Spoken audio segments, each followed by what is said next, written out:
It's been a long one, hasn't it? We're still getting a bit set up right now, but we've got some lovely bits and pieces to read for you.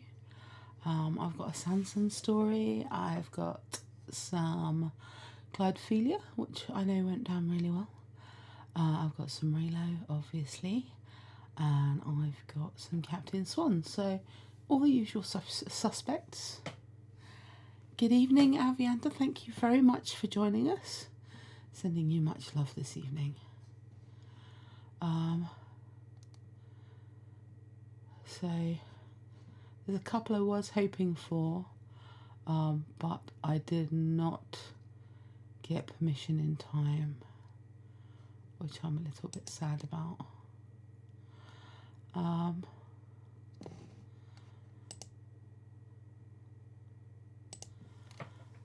I do apologise if you've seen some flashes. I'm just trying to finalise a couple of bits about the stories that we're going to be reading this evening, hopefully. So I'm going to start off with, this is a Captain Swan story, and it's actually one of mine.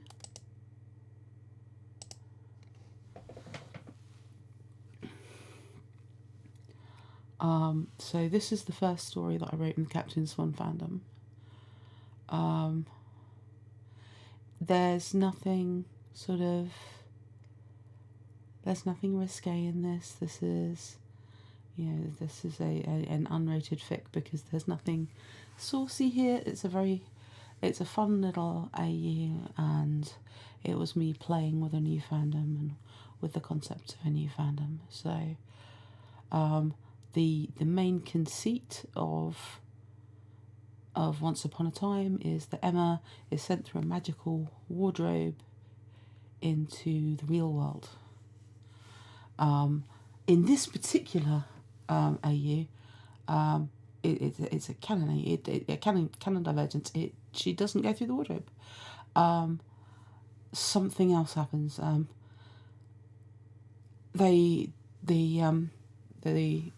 The king and queen, instead of sending their baby away, they find another baby and give it to the queen. And then they all kind of grow up. Hello, love. Supernova Dragon Cat, I am reading one of your stories tonight, I believe. Yeah, Badlands Howl later on, we shall be looking forward to. I'm very excited because I spent about 3 hours trying to learn a South Dakota accent. Please don't mock me. I tried very hard. So yes, I'm gonna read you as it is written. It's a little one shot. It's not very long. And I hope you like it because I liked writing it. And I actually, one of my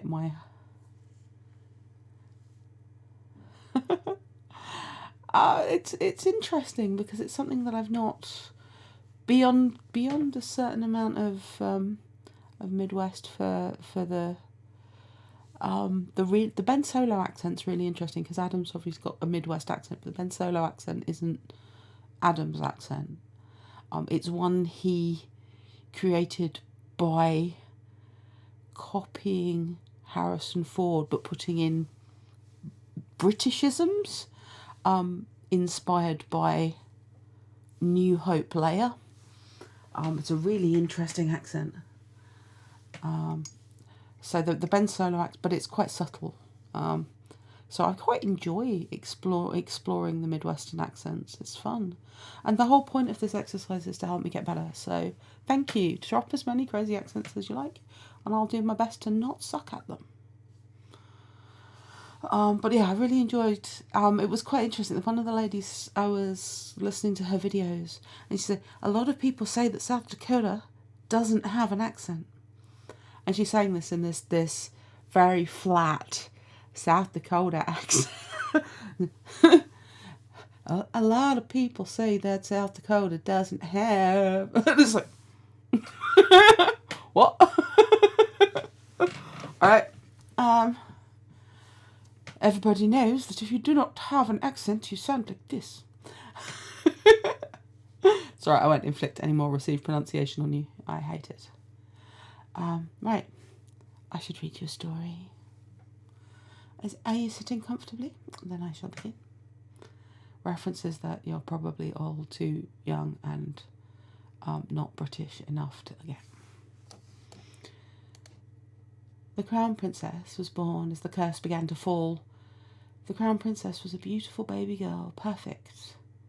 And she had the name meeeee emblazoned across her forearm in cursive on the background of a daggered heart. Tattoos were rare in the enchanted forest. Normally only those who had lost their true love would consider permanently marking their skin. After all, who would want to inflict their choice of art on another who could bring them great happiness? SoulMate marking does not guarantee true love, of course. True love has to be a free choice after all. The best known soulmated true loves, of course, were the parents of the aforementioned Crown Princess, the snowbell that Prince David had marked over his heart appearing on Snow White's lily breast being how the dwarf had realised she was under the sleeping curse, even when she was bespelled to appear dead. The somewhat startling tattoo was the least of the royal couple's worries, though, as they kissed their daughter and thrust her into the arms of the huntsman who had once served her mother's stepmother and saved her mother.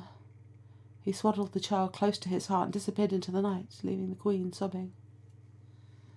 For 2 days the Queen continued to appear with her gown stuffed until a child was found with no parents left, no surviving kin. The Queen took the boy and proclaimed him her son, and just as the seer had predicted, the Queen appeared, and as the shimmering red gold smoke began to dissipate, the evil Queen smiled slowly.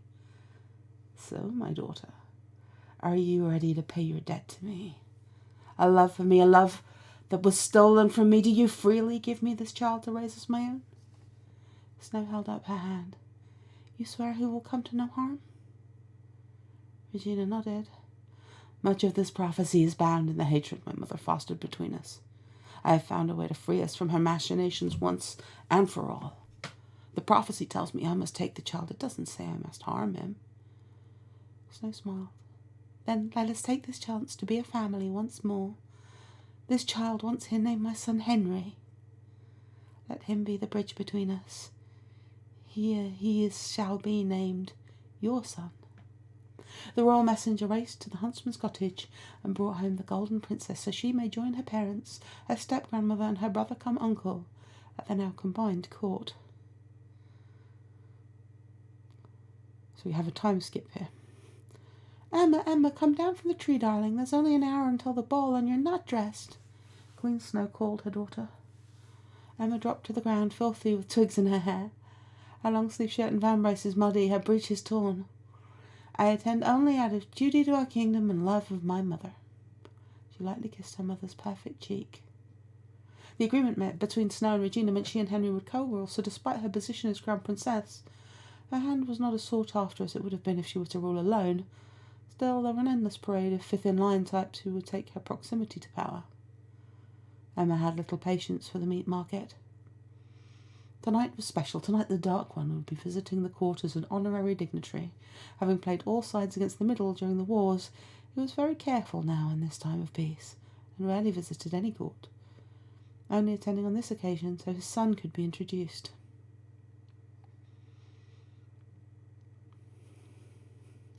"13 years earlier. The waters by the lake are clear. The 3-year-old twins are paddling near their mothers, the sun nearing its apex on the glorious summer day." Swan refilled Regina's goblet with sweet wine and asked, "Is it not a glorious day? I'm afraid I will never be more content than I am now." Regina smiled. "All those years wasted. I'm so glad you adopted Henry so I could. Masterful. I'm very proud of you, Snow." Snow White smiled. "Words I had long ago ceased to hope to hear from you, dear Regina. I have to ask, how did you free yourself from your mother's influence?" Regina shook her head. "Oddly enough, with the assistance of a pirate. It was 2 days or so before you triggered the wording of the curse. He had broken into my dungeon to question a prisoner about his great vendetta. We reached an accord. He had a magical trap he was intending to use on the Dark One who had wronged him somehow. I persuaded him to use it on Cora." Snow looked astonished. "How?" Regina shook her head. Oddly, we had the heart-to-heart over the unconscious body of the Dark One's love. She was sleeping, and he was sat on the floor of his cell watching her sleep. He said he had suddenly been struck that if Rumpelstiltskin could change his spots and mark his life about something more than hate, then perhaps he and I should do better.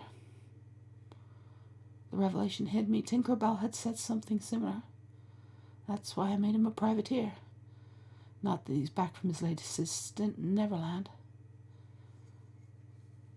What is he doing in Neverland? Snow asked, perplexed. Regina shook her head. Believe it or not, a quest for Rumple. Something to do with a missing child. 1 week earlier. You sure, Regina, that having the Dark One and Captain Hook at the same ball? Snow White twisted her handkerchief.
Hello? Hello? Can you hear me now? Am I still talking to myself? Oh dear. Still gone.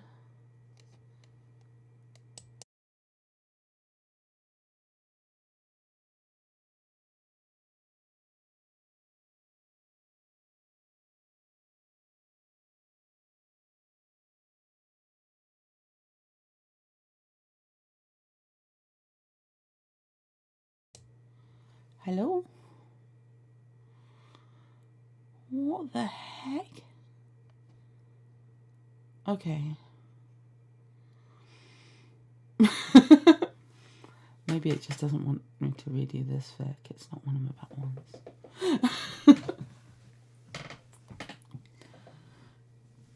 You're sure, Regina, that having the Dark One and Captain Hook at the same ball?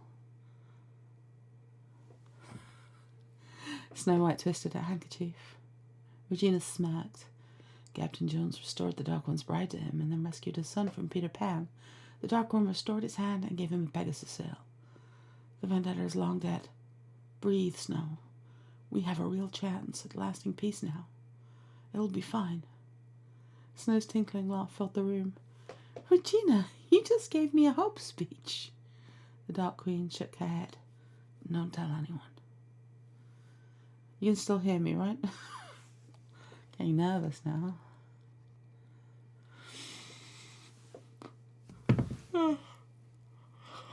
Back to present day.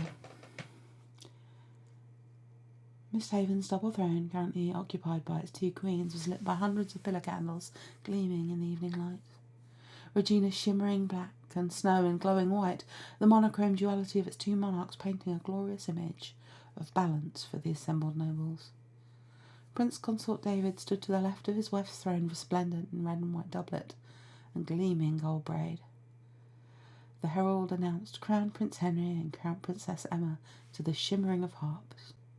Henry, tall, dark, and smiling, guileless brown eyes, looking dapper in pearl grey velvet, and Princess Emma a vision in shimmering pale pink organza, shoulders bare with blonde curls spilling over one shoulder, long button gloves covering the princess from fingertip to elbow.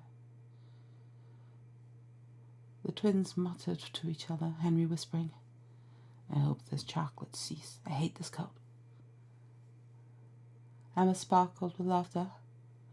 You look very smart, Bunkle. At least you haven't been gussied up like a roast goose and paraded around like roast beef.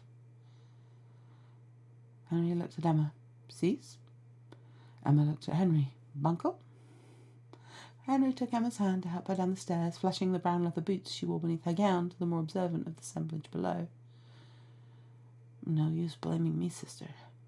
Nicholas has been writing to me since we were able to hold crayons. You're the only eligible royal left. Emma had never received word from her SoulMate beyond the large tattoo she'd been born with. Her youthful scribbles going unanswered, she'd given up writing years before. Only the ink let her know that her SoulMate was still alive, either in another realm or deeply uninterested in communicating with Emma. The younger royals took their seats on the lower dais and the introductions began, about twice those of a regular ball due to the promise of the attendance of the Dark One. The introductions reached dragging, and only the quiet, sarcastic chatter of the family kept everyone smiling. Regina put her hand on Emma's shoulder. Princess, if you accept that one, I'll reconsider the curse. I am not sharing the dinner table with a man who wears yellow hose with a blue doublet and purple knickers. It'd be like a perpetual hangover. Emma giggled at that. Snow whispered, Nearly done. It should be less like that, sweetheart. Don't fret. The herald announced, Privateer Captain Killian Jones of the Jolly Roger. Like a black spotlight, Killian bowed with a flourish. Tooled leather greatcoat, oiled and gleaming red velvet waistcoat, the only spot of colour on his ensemble barring his sapphire blue of his eyes. Majesties and Highnesses, thanks nobles all for the warm welcome. He smirked and cocked an eyebrow at Regina. Nice to see it all worked out. Henry addressed the captain with the question. Good Captain, may I ask, what is the purpose of the eye blacking? Is it to stop the reflection of the sea from blinding you? Killian smirked. Once upon a time, perhaps, Your Highness. But these days it's just because the ladies like it, rather. Fetching with the baby blues, wouldn't you say, Majesties? And with that he gave the queens a rather imprecise wink. Princess Emma rolled her eyes as her mothers really, laughed at the pirate's antics. Lie, she spoke softly, almost to herself. Killian looked confusedly at Emma. He asked, Pardon, Highness, you don't find it fetching? His eyebrow quirked and he seemed mildly affronted. I didn't say that, I just said that's not why you wear it. Prince David stepped in with his defining charm. Apologies, Captain Jones. My daughter has magic, and one of her innate abilities is to detect falsehood. She's normally better at remembering the difference between social lubrication and deceit. Killian looked at the princess appraisingly. All I heard is you think it's fetching. Emma flushed slightly. Captain, I think you're a flirt. Killian winked again. I prefer a dashing rapscallion. Emma laughed and rolled her eyes again. Truth, but only for the same reason as the eyeliner. Killian tilted his head. For the same reason you use your gifts so cuttingly, then, Highness. Perhaps we're somewhat alike, you and I. You can read me so well? Emma returned the volley. You're somewhat of an open book, love. And with that he smirked and bowed his leave, stepping to the side to make way for the Dark One and his family. In contrast to the other ex-villains, the Dark One, a dapper salt and pepper man in his 50s with clipped hair and a silver cane, had eschewed black for gold to match his beautiful wife, who appeared to be approximately the same indeterminate mid-20s point as the captain and his son. Dark Lord Rumpelstiltskin and Lady Belle of Blackhost, presenting for the first time at court Lord Balefire, heir of the Blackhost.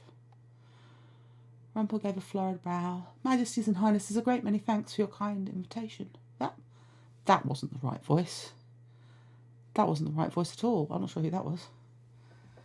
Majesties and Highnesses, a great many thanks for your kind invitation. Belle's soft voice rang out next. Thank you again for receiving us. We're truly hopeful for a bright and united tomorrow. Regina smiled broadly. Great thanks to you, my teacher, for joining us and bringing your family. I can only hope that this is the first of many visits, and I'm glad to see the captain was successful with reuniting you with your son. Balefire, welcome to the court. Your father has spoken of you fondly for over many years. Bay's smile is set, not quite reaching his dark brown eyes. Thank you, Majesty. I'm glad to know I was in his thoughts. I know he was often in mine. I'm sure that most would like the dancing to begin. Highness, may I have the honor? I looked surprised at his abrupt offer, but graciously offered her hand. Charmed, I'm sure. Her words were polite, but her tone was gently puzzled as they headed to the floor. The first dance was a prescribed court dance, lots of quick little steps and curtsies. Both were proficient and found it simple enough to converse. Emma begins. Why are you here, Lord Breylo? You're neither happy to be at court nor happy to be with your parents. Are you under duress? Do you need our help? Breylo offered Emma his first real smile, and it was transformative. Your heart is as kind as they say, Princess. I am here because Killian asked me to honor my father's wishes. He is here because Belle, my stepmother, wishes to prove to the world my father has changed. She wants to do that because she's hopelessly in love with him. Emma met his eyes. You missed some steps there, Lord Breylo. He looked at his feet for a moment and then back at her, and she grinned. Why you'd honor your father's wish purely because the captain asked? Why you don't want to be here? Emma continued to dance, but held her tongue, giving her dance partner the chance to gather his thoughts. Insightful, aren't you?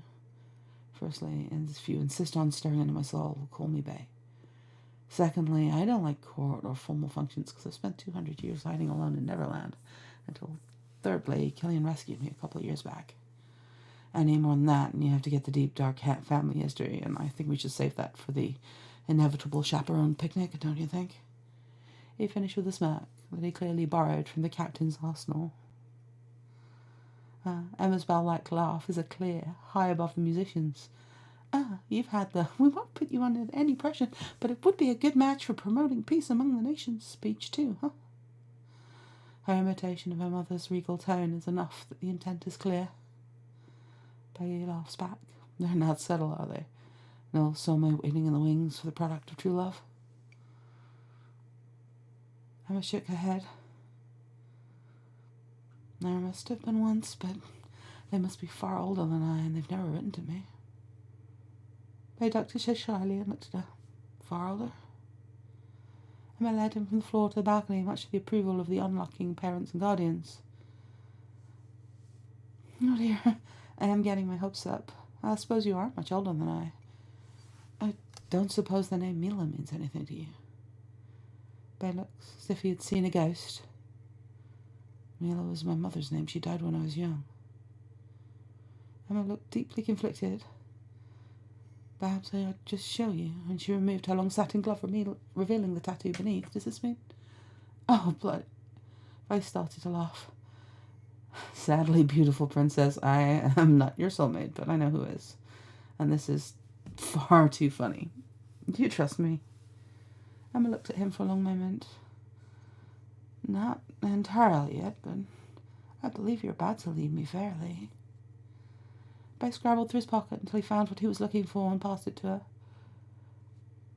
Right, a man unwilling to fight for what he wants deserves what he gets. And then I'd like you to put your glove back on and dance the next waltz with me. Emma took the stick. Is this Captain Jones's coal? She asked as she scribbled. Bay grinned. Yep, they had a firm outside. He lost the light before he made it to the last back in our quarters, and it bothers him when it's uneven because it's... Emma interrupted. Armor? Bay nodded and grinned. Take my elbow for a walk while we wait for the waltz. They took a slow walk around the ballroom, grabbing a glass of wine and greeting people, generally enjoying the chatting. Emma answers a surprising number of questions about her propensity for the sword, strong. If she liked the sea, she did. Bay answered surprisingly few about himself, instead referring the conversation back to the virtues of one Captain Killian Jones. Emma, not being an idiot, smiled, and from the corner of her eye waited for the captain to notice the note. They had made it back all the way back to the dais before the captain took his leave to attend to some kind of mishap with the shirt sleeve. Pardon, gentles, all my arms itching like mad. Must have caught my sleeve lace up in it. As he retired to the changing rooms, Bay and Emma smiled hopefully at one another. Henry looked sharply. Cease, have you pulled some prank on the captain? Emma pinched her lips together and shook her head, her eyes wide and a little nervous. Bay turned to the Dark One. Baba, you will not believe what Emma has scribed on her arm. Safe to say, I'll not be wooing the princess unless we want history repeating itself. Rumpelstiltskin looked sharply at his son, and then the princess. Highness, if I might be so bold to ask, what mark is it that your arm bears that's causing my son to chortle at me so? Emma looked up at her parents, who, after some consideration, nodded. Softly she spoke. It's the image of a dagger with the name of your late wife, Dark Lord. Val spat her wine, and Rumpel almost danced with glee, his tone manic and bright. Oh, this is too funny. Too good. I like this. I'd token I'd guessed that you and your brothers were born smack bang in the middle of the great lifting of the darkness, where we all decided to be better souls. Weren't you our little saviour? Too good, too good. Emma spoke to the attendant.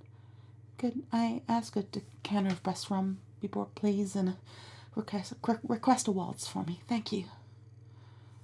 Darling and Snow whispered to each other while Regina shook her head. Henry looked at Emma. A dirty pirate? Bay interjected. He bathes quite frequently. Regina responded, He's actually our royal privateer, like Navy, but with more leather and eyeliner. She sounded mostly like she was trying to convince herself. Emma looked at the floor and spoke quietly and with determination. We have no idea if the ideal world will be the least bit intriguing to Captain Jones. He's over 200 years old and quite possibly far beyond such things. He's also clearly deeply in love with Lord Balfour's departed mother. So, as Lord Balfour obviously holds his stepfather in deep regard, I shall attempt his plan, but also offer a large drink and the opportunity to speak no more on the matter, should he be embarrassed. Not all of us enjoy a spectacle. The Dark One tried not to scowl at the honorific stepfather being applied to the captain. Bell's hand on his arm seemed to help. Apologies, Highness. There's a lot of history there, as you mentioned, more than 2 centuries of it. Some higher power chose you as the vehicle of peace in this matter. Tickles this old mage, I'm afraid. I wish you naught but joy. Bell smiled. We'd hope that there may be some union between our houses. It may be roundabout, but I think this would still count. Snow smiled broadly. You're a lady after my own heart, Lady Bell. With hope and love all things may be accomplished. The courtier placed the rum and heavy glass on the side table by the princess's throne, and she took Balfour's arm to take a stately waltz. Gillian returned to the ballroom looking pale and dark. A shadow of Hook passed his features as he looked around the room, his jaw jutting forward as he took in the smiling assemblage, the decanter next to the princess's throne, and the dancing pair. With a determined foot and a flare of his greatcoat, Gillian marched to the floor as if going toward his own execution. As he reached the twirling pair, he coughed politely. May I cut in, lad? Gillian's voice was soft, short on bluster for once. They smiled. You may have the floor, Captain. Gillian met Emma's eyes. May Your Highness? Emma laughed softly as she drifted into his arms. I think perhaps you should call me Emma, Captain. Gillian quirked an eyebrow and grinned. And you should definitely call me Gillian, Emma. He whirled her around the dance floor with practice ease. Emma, are you wearing boots under your gown? She grinned. You should probably be aware I'm not exactly a picture-perfect princess. He laughed at that. I suppose that depends if the picture has a pirate in it, princess. It's not everybody's cup of tea, but I was very proud of it. It's the first thing I wrote in Captain Swan fandom. And I actually I ended up writing a little sequel to it, but I'm not going to inflict that on you. It just struck me there's a fun way to make an already twisty show even twistier.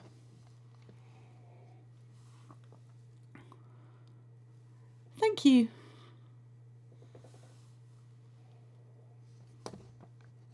Very kind of you.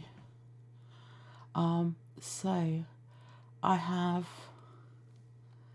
an absolutely gorgeous Speaking of twistiness, a gorgeous story here, which is a Dampier's Drink Espresso story. Dampier, you're up. It's a Clyde Phileas story, but there's Breylo in here too. It's I might drag you into that fandom. It's very pretty, and it's really hard to resist. Colin O'Donoghue, pretty eyes. But yes, Primrose and Jasmine by Dampier Drinks Espresso is next. Clyde Logan meets his soulmate, but she's married to someone else. Yes, thank you very much. Avian 69, Queen of my heart and saviour of my soul. She who reminds me that I need to share the link.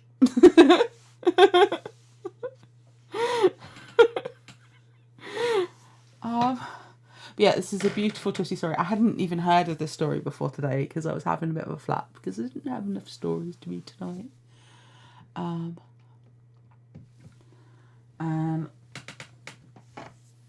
I didn't want to let y'all down because I know I've only got 5 left and I don't want to be missing any. Oh yeah, I knew I had one soulmate story. Considering how much I love that trope, I should probably write some more soulmate stories. But I should just write more. I know that because I got a snarky comment on Siri this morning going, "Are you going to finish this?" I'm working on it. Got 2 half chapters. So they're just not one whole chapter yet. So yes, Primrose and Jasmine by Dampier Drinks Espresso. Clyde Logan meets his soulmate, but she's married to someone else. It's such a weird thing, isn't it? Just like, do people think that helps? For anybody who's a peripheral person, normally it's a pretty core following here. Green Umbrella, it will only be phenomenal because you've been helping me write it. So yes, be aware that the last 2 chapters of Siri Call Mama are going to be much, much better because Green Umbrella's helping me write them. But yeah, it is a weird sense of entitlement. And yeah, I've been bouncing ideas with both Green Umbrella and Avienda for a while. But Green Umbrella has taken to poking me. Going, did you want to talk about this fic today? Okay, I should do that.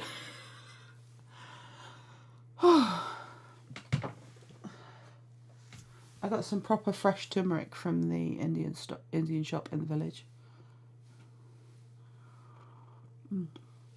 Yeah, nothing blocks my pen much quicker than when one of those snotty, "Are you going to finish this?" No, now I'm going to hide the story and you don't get to read it at all. But now I got some fresh turmeric tea. So,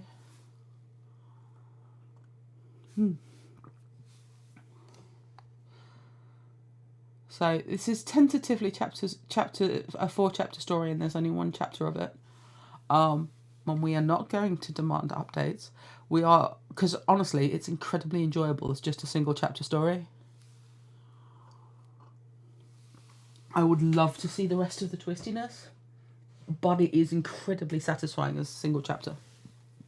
As usual, if you've enjoyed a story on the stream, please follow the link. Like, comment, subscribe, all of that good stuff. But never, ever, ever chase writers for updates. It's just rude.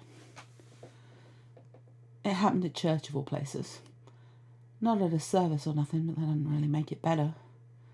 Just the fellowship hall at Boone United Methodist was big enough, and Earl was a member and could get the space for free, but still, it happened at church. It was all a blur. First, too many people and too much noise, the bustle of helping, serving food and drinks, and then the handshake started. Whoever decided it was a good idea must have not been thinking much that day. Still, Clyde showed up, helped out. I was a good man, a friend. And those were few and far between sometimes. Melly was in the far corner holding court with a crowd of folk all smiling and laughing, easy as breathing. Unlike his sister, Clyde tried to go unnoticed, not at the kitchen doorway. Tended to slip in and hide out in the guise of helping with clean up, washing dishes, hauling off the trash, whatever needed doing. In fact, he was going to do that when something small and shrieking slammed into his right knee and fell down in a cloud of red hair and giggles, turning into a long wail. "Hey, you okay?" Clyde began, bending down to Elle. He wasn't sure, but she was such a bitty thing. She couldn't be older than 3 or 4. He should check on her. The little girl looked up at him, eyes shining with tears. Her lip wobbled like she was about to cry.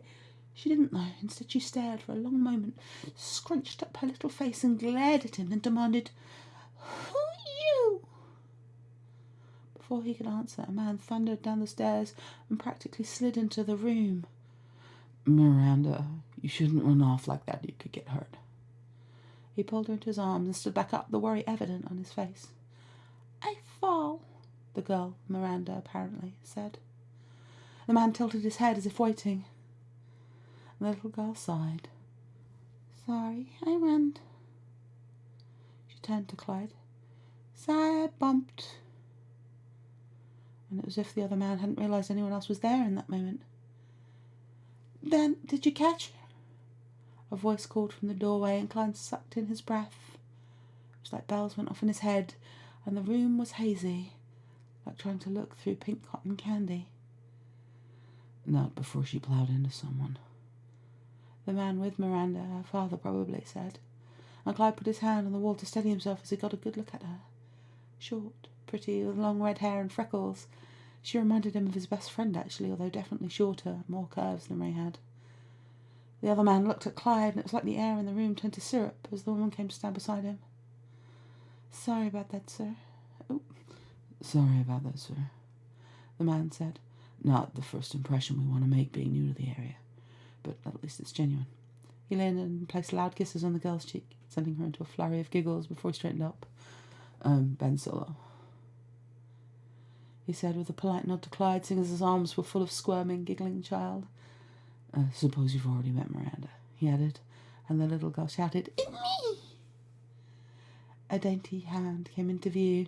Clyde reached out automatically, almost afraid he'd crush her fingers, as his nose filled with the scent of jasmine, and wide eyes stared at him as if in shock. "And this is my wife, Ophelia." The words hit his ears on delay, and Clyde winced and fought for breath as if something like an electric shock shot up his arm. My wife, Ophelia. The words slammed into him, a punch to the gut, and he folded as the blow sucked away the rest of the air in the room. My wife, Ophelia. Clyde Logan met his soulmate at church. His soulmate.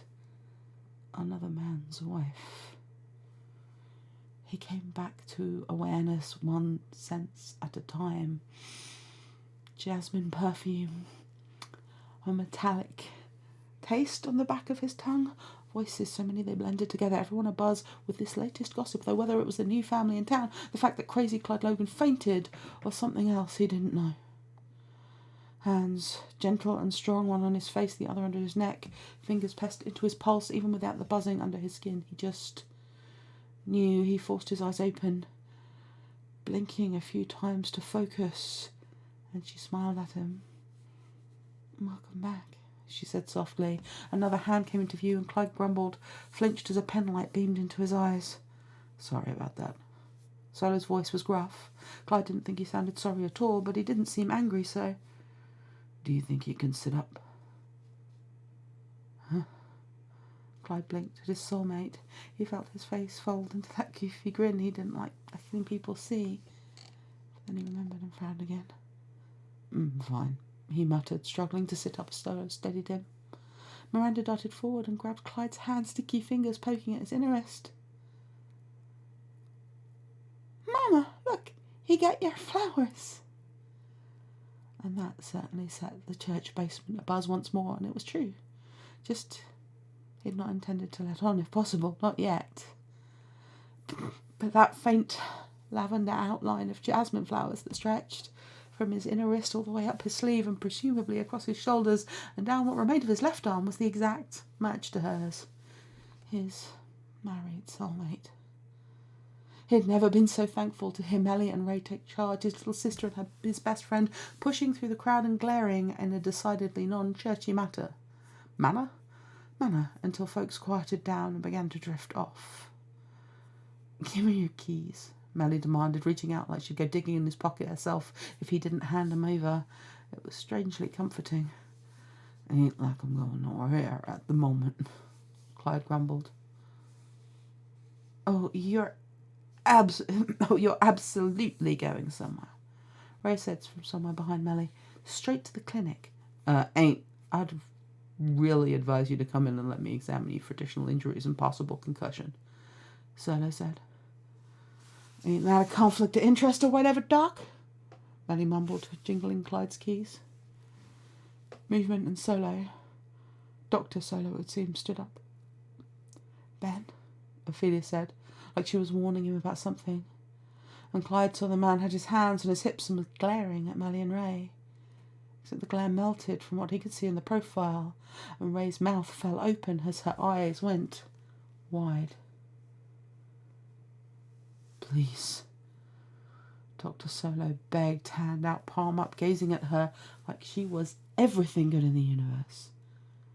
Ray took his hand and sighed out a breathy, "Oh."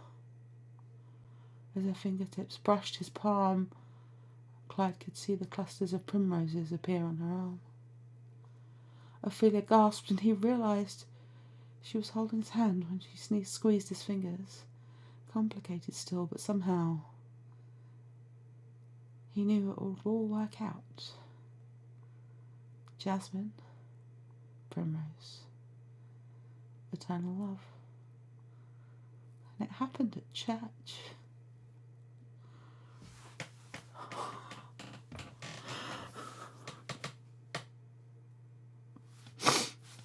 Dump here, what you doing to me?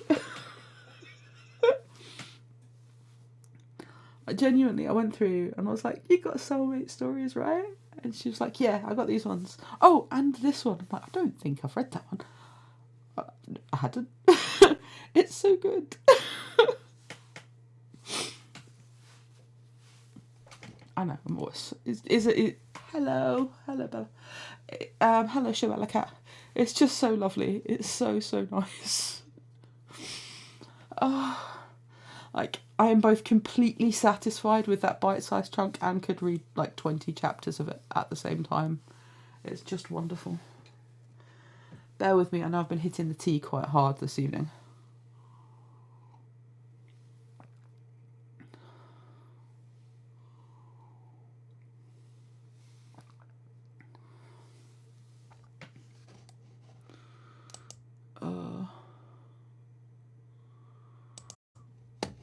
Alright.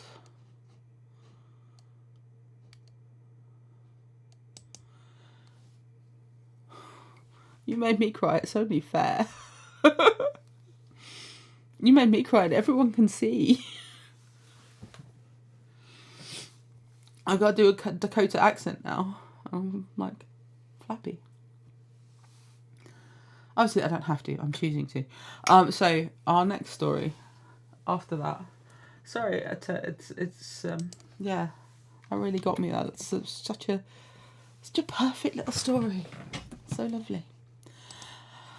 So what we're going to have now is a beautiful story, which has absolutely got me obsessed, called Badlands Howl. So this is a SanSan story.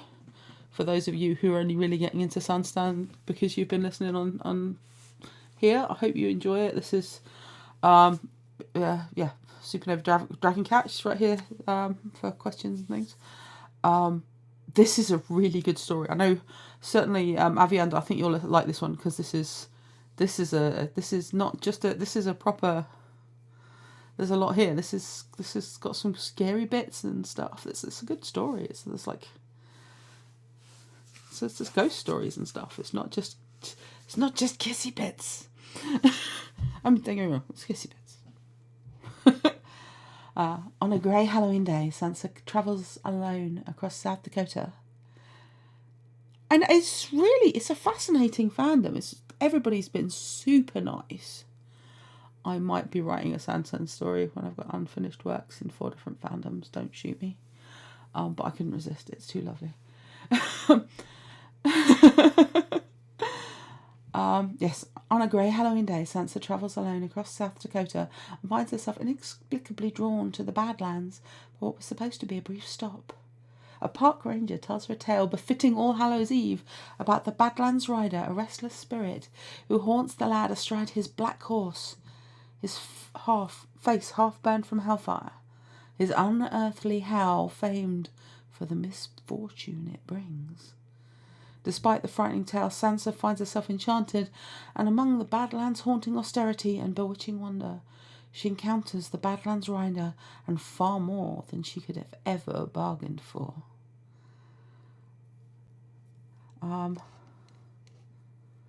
So this is based on the Betty Jiang artwork Night Stalker. Give me a second and I'll ping it up so you can have a look, because it's honestly very cool.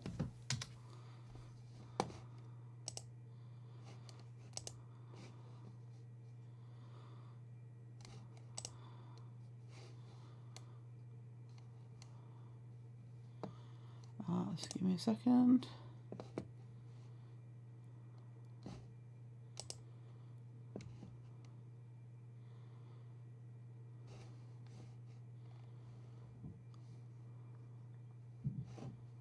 What are you doing? Sorry, it's being strange. I'm trying to pull the picture up and it's not. There we go. We'll get there in the end. We'll get there. So,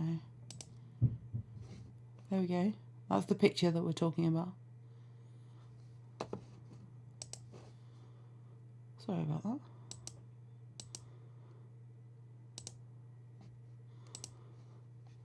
I had to open about 3 tabs to show you that.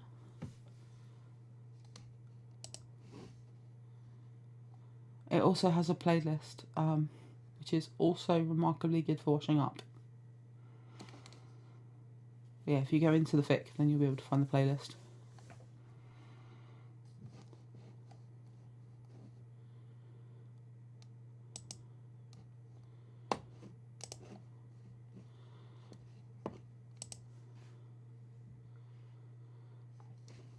I really wish you'd stay somewhere for the night. Rory weighed her mother's voice down, deepening the tones and suffusing it with a hush. Sansa tugged at the sweater that had fallen off her shoulder, oversized and grey. It was the kind of thing to curl up in, perhaps not the savviest choice from the drive back to Omar. I know, she replied. With the engine killed, the inside of her car held a vacuous quality, and the wind rocked it with gentle persistence.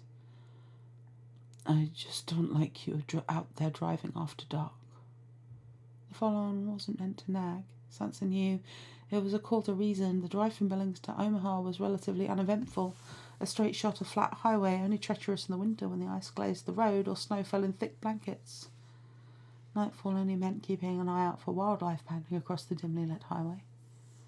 I know, Sansa insisted again. A laugh that had little to do with actual humour, but she hoped it would be a talisman against frustration. She had left her child at home, in odd form and in a haunted mood that had no explanation. Look, I'm already halfway to Omaha, so there's no sense in stopping for the night now. If I stopped at sundown, I'd only be 3 hours away from home, which makes even less sense. Her mother hummed at Sansa's logic short. A resonant sound that said she didn't agree, wouldn't push it. Sansa was an adult enough to have a desk job in Nebraska, one that paid her bills, offered an occasional luxury, adult enough to own her own home, stake her claim in the mundane. She had friends, she had independence, she had family. What more did she need? Well, where are you now? The question came as Rickon and Bran playfully bickered in the background. The ruckus faded, and silence remained. The blank space meant for Sansa to insert an answer. It was complicated, and she stared out of the windshield at a stone slab announcing Badlands National Park. The visitor lot was mostly empty, just a coach bus parked at the far end and a few out-of-state vehicles in between. A rest stop, Sansa lied. She couldn't say why, perhaps the same reason she ended up here in the first place, though she didn't know how to put that into words either. She let the fib live on, but diluted it with a bit of truth so it would go down easier. I just need to stretch my legs for a bit, then I'll get back on the road. Her legs were fine. She'd been on the road for 6 hours and stopped for lunch and coffee around noon. By some peculiar paradox, the open road did little to tame her thoughts that boxed her in, claustrophobia of her own making. I just need space, she deduced, but it seemed ridiculous. She was all alone and driving on a wide open road back to an empty house. A lonely existence gnawed at her. Her engagement had ended in the spring, and it started like a tickle then. The tickle became an itch she couldn't reach, something that just couldn't be satisfied, and it grew into what felt like a scratching from within the indelible desire to be freed from some invisible cage she'd been living in. SanSan didn't know what it was or why it appeared. As the seasons changed, with summer fading into autumn, the restlessness hadn't decayed. It seemed to come alive. "Please be careful and call me when you get home," her mother said. SanSan accepted the guilt for having lied. The truth bubbled up at the back of her throat, but it wasn't so simple as telling her mother where she was. That was only the beginning. The why of it all eluded her. Why are you here? Where are you going? She didn't have the answers. "I will, Mama, I love you." "I love you too, sweetheart." Sadness clipped her mother's words before she hung up. She knew. Somehow, her mother always knew. It wasn't by accident that just the other day her mother had unearthed a memory from SanSan's childhood, the time she fell off her bike and broke her arm. 2 neighbourhoods away and down an overgrown path weaving into the woods. She cried on rain-soaked earth and accepted her fate that she'd die out in the wilderness. Of course, that never came to pass. Her mother's car, with its rattling engine, sounded in the distance, and she called SanSan's name. She found her down the path, plucked her from the dirt, and all was right in the world. "How did you know?" SanSan asked when her mom reminded her of the story. At the kitchen table they drank coffee together and laughed about the past. Her mother's merriment had died with the question. "Mother knows," was all she said, and brought her mug to her lips. But her eyes said it all. She knew. SanSan had come back home not quite herself. A shadow had fallen over her. She didn't know when it happened, but she knew the light was dimmer, like the waiting for a cloud to pass. It wasn't sadness, but whatever it was, it came like a gathering storm. It left her restless and waiting, as if her soul was pacing her body. "I just need space." What bothered her most was the assumption that it was bitterness. Rob's wedding had been beautiful, the kind of elegant charm that only his new wife could pull off. Beneath the canopy of trees all shedding their colourful leaves, they'd wed around dusk. Crisp air and fresh linens. It was quaint, despite an expansive guest list. The warmth of family and friends gathering in Montana on the Stark family ranch melded the duality, bound it together. Elegance and intimacy. The rustic and the extravagant. In a champagne-coloured dress, SanSan ate buttercream cake at the end of the wedding party table, while couples crowded the dance floor. Busy bodies decided it was a sad sight. A pretty girl in a tailored dress, sitting all alone and stuffing her face with cake as lovers swayed under tender songs. "You're next," a litany of her relatives and complete strangers from the bride side of the family consoled SanSan. She found herself planted at the centre of an unwelcome and uncalled-for receiving line. They'd give an exaggerated wink or a gentle nudge with their elbow, and that would be the end of their sympathy. They'd done their part to comfort the sad sack, and could carry on celebrating the happy couple.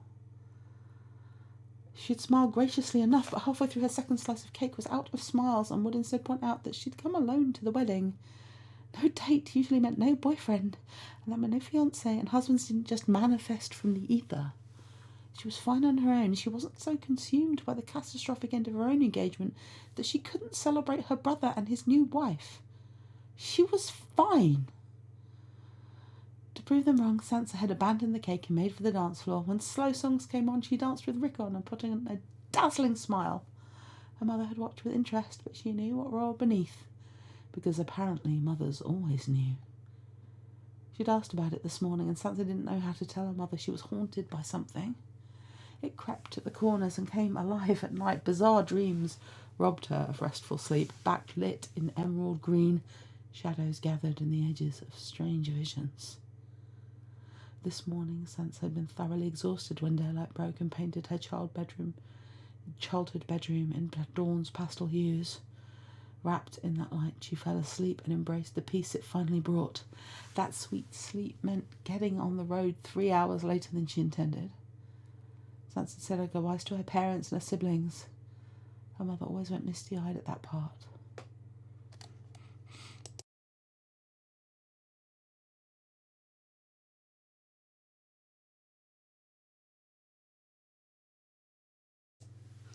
Sorry, I didn't think you all wanted me to sneeze in your ears. I'll be home in less than a month from Thanksgiving, Sansa said. It did enough to get her out the door. With a piece of buttered toast between her teeth and a banana in her purse, she'd waved goodbye and honked 3 times. I love you. Sansa gathered up her bag now and peeked inside to the banana in an abysmal state. Mashed at one end, blackened at the other, and leaching an aromatic scent that wouldn't have been bad except her wallet was now sticky. She plucked out the banana and climbed from her car. The wind had calmed, and Sansa stared across the parking lot to the craggy formation of earth rippling towards a muted grey sky. The sun triumphed somewhere over thin, overcast clouds. Light filtered through. Enough that Sansa squinted against it, but it came like a haze that seemed faintly fluorescent in a grotesque way. It fell over the arid surroundings. Over the oppressive scent of the banana, the air smelt distinctly earthen, like warm rock and dried grass. She'd been here before, on school trips in the years her family couldn't afford a vacation much beyond the plains or the mountains. As it stood, national parks were far more cost-effective at entertaining a brood of children. Certainly more.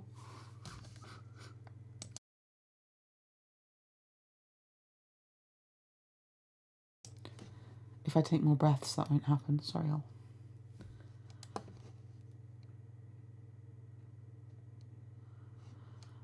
As it stood, national parks were far more cost-effective at entertaining a brood of children, certainly more so than packing up the family and heading towards Colorado Springs. Her memories of this place were sterile. Matter-of-fact, soulless. She could faintly remember objectively acknowledging the beauty, but never regarding the Badlands with the awe-struck, reticent fashion of others.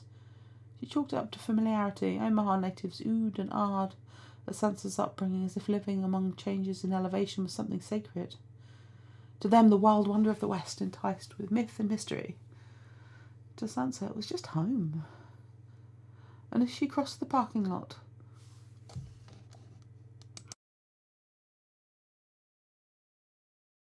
my breathing's all fucked up tonight, guys. I'm sorry.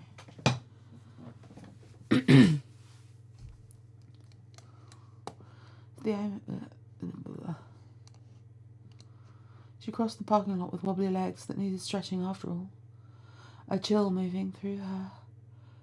As close as she might ever come to understanding the reverie paid here. It slowed her steps, and when a gust of wind swept up around her and lifted her long hair on the breeze, it was enough to root her in place, and she closed her eyes by some foreign instinct.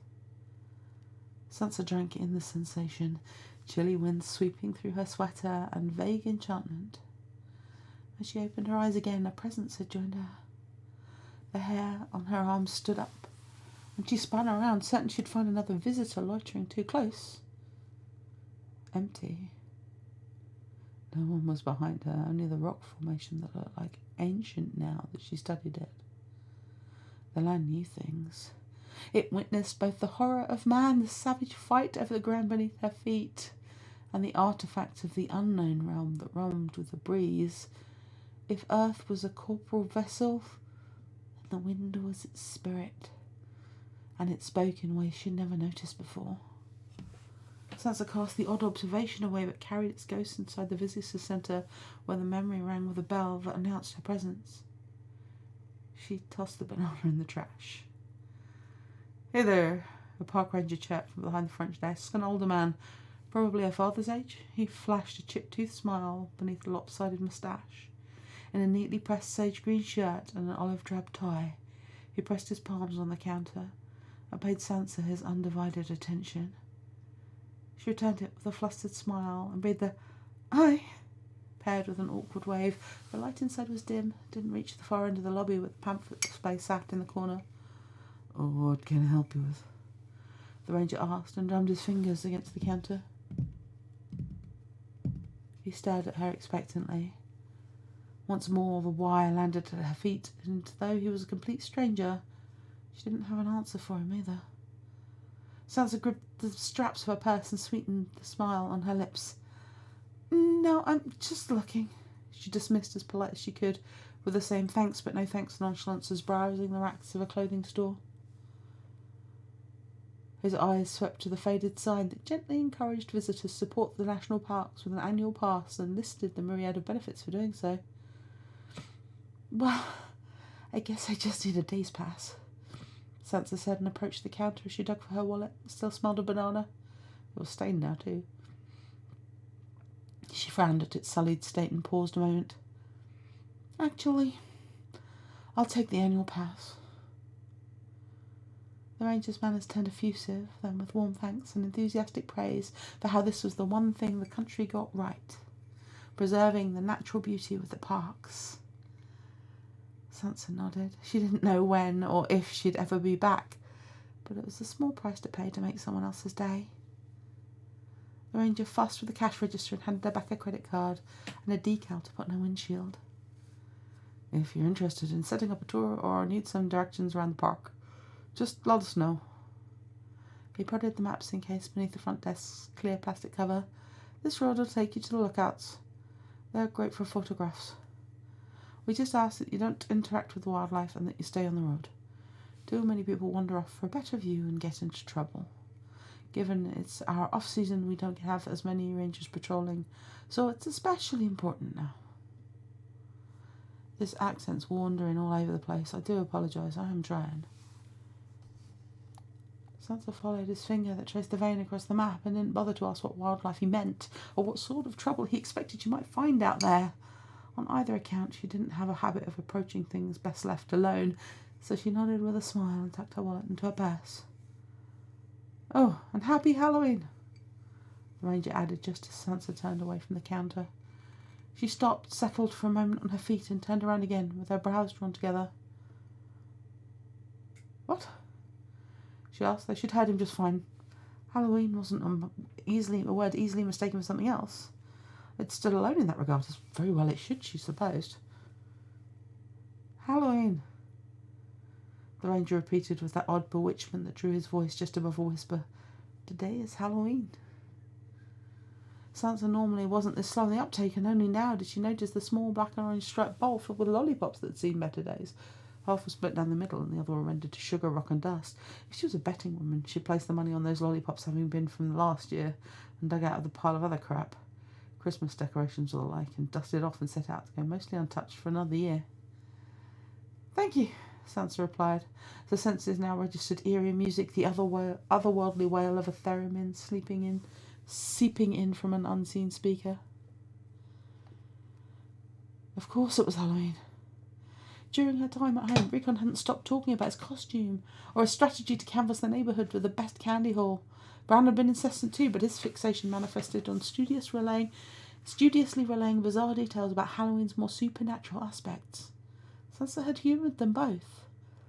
Lost in a fog that hadn't yet lifted, she had lost track of the time and the days bled into one another. Halloween was just another in a long procession, marked only by night stealing more sun. She gathered up a map from the counter to busy her hands, smiling again before departing.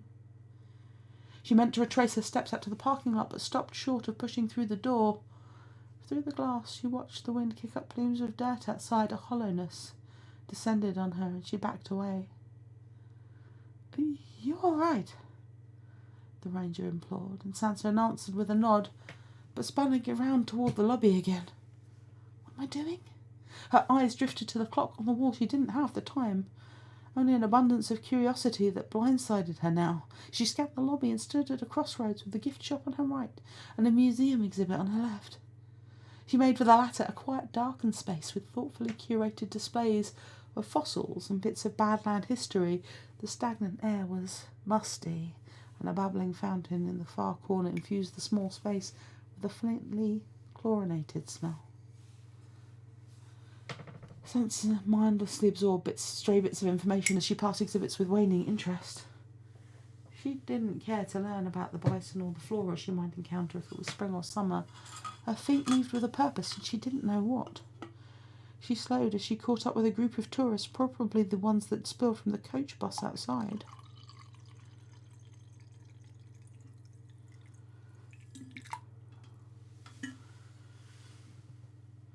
Though there were only a dozen, all older couples who listened enwrapped to a tour guide and crowded around something, a painting SanSan couldn't quite see. Unlike the other exhibits, this wasn't a permanent fixture, but instead had been placed on an easel and obviously only hauled out for a short while. The guide spoke quietly enough that SanSan only caught every third word of his spiel.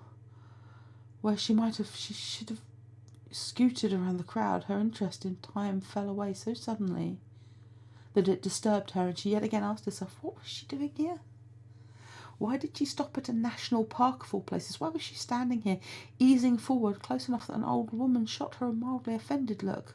Why was she battling an odd instinct to shoulder her way to the front and see with her own eyes what had captured the collective attention in the room and imparted solemn dread?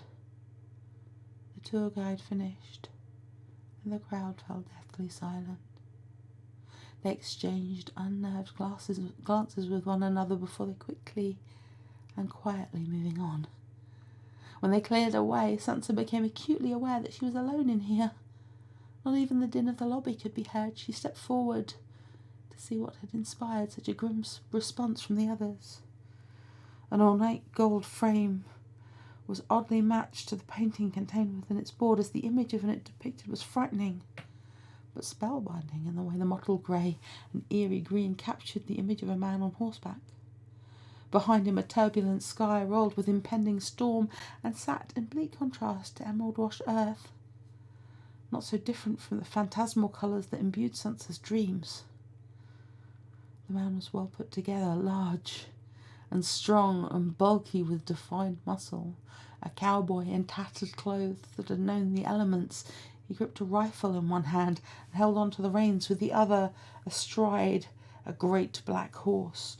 He turned toward the viewer, and although he was painted mostly in shadow, his face was masculine, with strong features and sharp angles. From beneath his hat, long jet-black hair fell to the centre of his back. If it weren't for his eyes, SanSan might have immediately noticed the scars marring half of his face, but those eyes, they peered from the canvas with bursting intensity, literal in the way they'd been painted, so sinister, with a silver sheen piercing through. The eyes of his horse, black and muscular and rendered with a horrific likeness to a fiend from hell, held the same quality, but SanSan couldn't rip her gaze away from the man. A chill spilled down her spine and her mouth went dry. SanSan backed away, only now registering her quickened breaths. With another step backwards, she collided into a solid mass and expelled a sharp gasp as she spun around. An old man let out an oof, but ultimately smiled like the ranger at the front desk. He wore an olive drab shirt, though his entire visage was decidedly more dishevelled, with deep wrinkles in his clothing and a crooked tie, the thinning white wisps of his hair in disarray too. But he smoothed the strands down with an age-spotted hand and fixed pale blue eyes on SanSan. "You miss him?" he asked, tipping his head toward the painting. SanSan stared at the old man, long enough to toil over the question that seemed odd. Her eyes shifted to the name tag. Lou.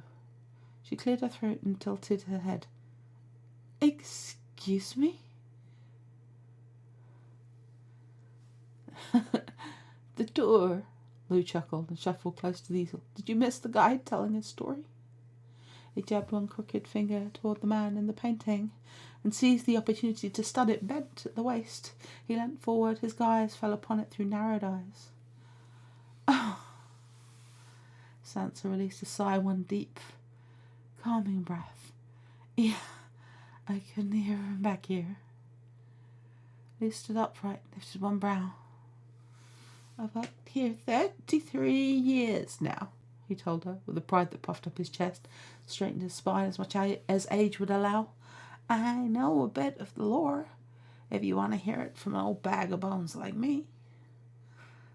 Of course, SanSan accepted politely. If you have time, that is. He laughed again. Spittle gathered at the corners of his mouth. He wiped it away with a tatty handkerchief from his back pocket. I've got nothing but time these days. My name's Lou. He tapped his name badge but didn't offer his hand with his introduction. Instead, his thumbs hooked on his belt loops as he eased toward the painting. SanSan, she replied and mimicked his movements, shuffling closer to the easel. The painting drew her undivided attention as macabre fascination took hold. We only display this painting around this time of year, mostly because of the story attached to it. It's befitting All Hallows Eve. Lou paused for a moment and shifted a tentative glance to her. He seemed unsettled on his feet as he continued. Strange time of year. The nights grow longer and the winds that blow over the Badlands chillier. You know what they say about Halloween. SanSan had heard plenty about Halloween from Bran, but she shook her head because she didn't quite know which path Lou was heading down, the hokey or the hallowed. When he spoke again, his voice had gone hoarse and quiet. The sombre way he regarded the painting with fearsome reverence said it was the latter part he'd take. The veil between the living and the dead grows thinnest, he remarked. Tonight we are betwixt and between. They say the Badlands themselves are liminal space, a place that exists in the shadow realm perpetually, neither here nor there. Some believe that it is because of that quality the Badlands attracts restless spirits. They drift across the open land when the moon is full. You can gaze across the desolate terrain and see those ghosts and ghouls wandering aimlessly in search of the lives they lost. Though a chill had now settled beneath his skin, SanSan cracked a dubious smile at Lou's dramatic explanation of the Halloween's significance.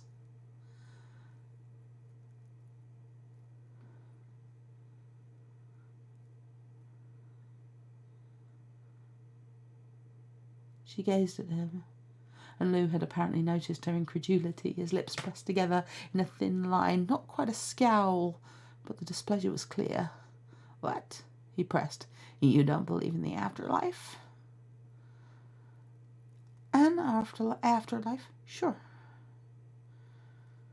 SanSan countered her skepticism on full display, but ghosts, I don't know about that.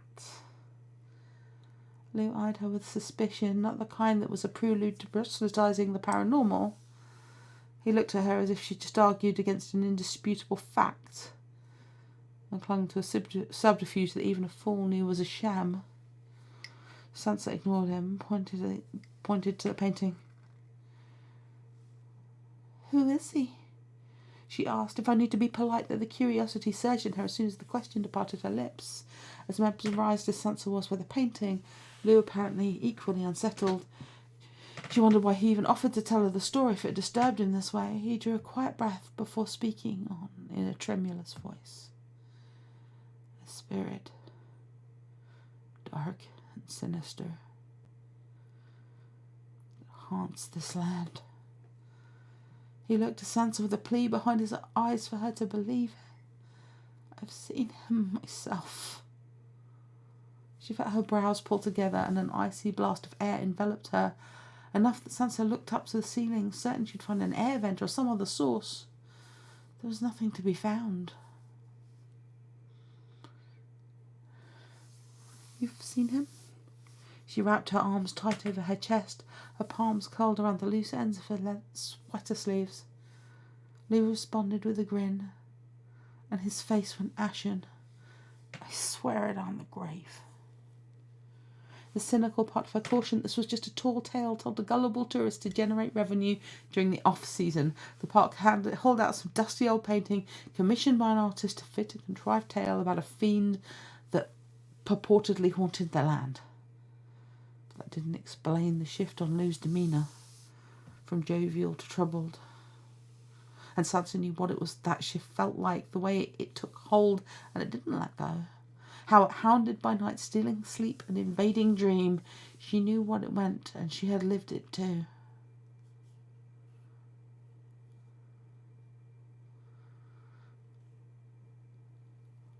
What's this story then? She asked, and now, only now would Lou tell her. He looked at her and must have seen the change in her, the willingness to believe. It starts long ago when times were harsh and winters brutal. Sickness swept across the open plains, leaving a trail of death and misery behind. Nearby settlement was no exception. It suffered hardships just like any other prairie town. The winter of 1847 decimated the settlement when consumption tore through. Children perished in the arms of their mothers. Men left their wives to rest. Daughters buried fathers buried sons. When the snow and ice and thread winter yielded to spring, the town didn't wake. Travel has just happened upon nature's carnage. Not a single soul had survived the winter. Lou inched even nearer to the easel, and as he closed the distance, his voice fell to just above a whisper again. And that brings us to him, the most notorious ghoul who roosts the bowl. The Badlands Rider. He had a name or moniker at least, and that was enough to make him real. Transfixed, SanSan couldn't tear her eyes away from the rider's steely gaze, and his eyes that seemed to dance now with spectral fire. A trick of the light, perhaps, though the room seemed to darken and grow colder too. Badlands Rider? SanSan repeated, bewitched and distracted. Her voice issued thin from her mouth. What happened to him? Well, the town was set to flame to prevent diseases from spreading after the thaw, so the records were lost. It's anyone guessed. Most believe he was one of the unfortunate souls who perished the winter. Some say he was the town's last survivor, and the horror of death, the disease, and famine drove him to insanity. He left his homestead one bitter cold night, rode across the Badlands on his great black horse toward the nearest town, but didn't survive. Legend has it, the Badlands Rider roams around Legend has it the Badlands Rider roams around the land by horseback, just as tortured with grief and insanity and death as he was in life. Those who've seen his face and lived to tell the tale describe a gruesome sight. His eyes glow with night shine and phantom light. His teeth are those of a beast, sharpened to feast on human flesh. Half his face is burned in mangled ruin. Many believe that after his soul was turned away from Heaven's Gate, the rider was singed in hellfire. But even the devil himself wouldn't keep him.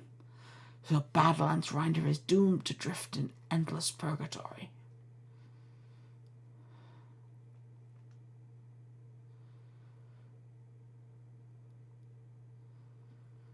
At midnight, folks hear the rider screaming out his misery with unearthly sounds that can drive the living to madness. The Badlands Howl, it's called. The rider then collects their soul, and they too are damned. Either way, the Badlands Howl brings terrible luck to anyone who hears it. Most are struck down with a series of misfortunes, accidents, illness. Sure, death is one way or the other.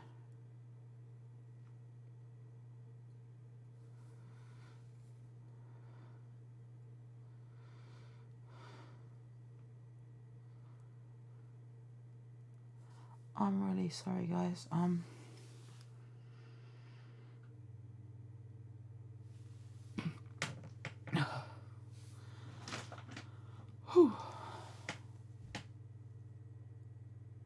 Flagging pretty hard this evening.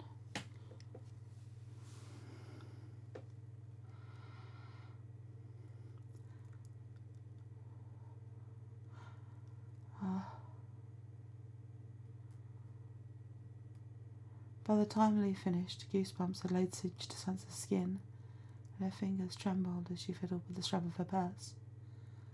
The story was vivid in her mind's eye. The cold bite of winter on her lips, the horrific cry of agony, the desperation of those who might have encountered the rider. She swallowed hard and meant to praise Lou's storytelling, but the words stuck in her throat and came out as a clumsy, "That's quite a tale," was all she cobbled together, but her eyes were drifting back to the painting and the Badlands rider. He beckoned her in some sinister way and diminished Sansa's will to keep to her schedule and depart. Time seemed to construct now more than ever. Lost minutes might as well have been lost years, and she didn't care to suss out the distinction. "For someone who doesn't believe in ghosts, you sure look scared," Lou observed with pointed recognition of what had swept over her. Sansa felt an embarrassed heat hit her cheeks, and the warmth brought her back to life again, it seemed. "Thank you for sharing that with me," she said on a sigh, and purposely turned her back to the painting, lest it sink its claws into her again. "I think I'll get some fresh air." "I'm okay, SoulMate. I disassociated for a minute there, and you keep getting these strange pauses because my eyes are skipping the text, so I keep sort of trying to miss chunks out and stuff. It's something that happens sometimes. It's been a long day. But yeah, thank you for checking in, for all of you, actually. Thank you for checking in on me. Lou tipped an invisible hat to her, and his wrinkled lips curled in a genial smile. "Enjoy the park, ma'am, and beware the Badlands rider."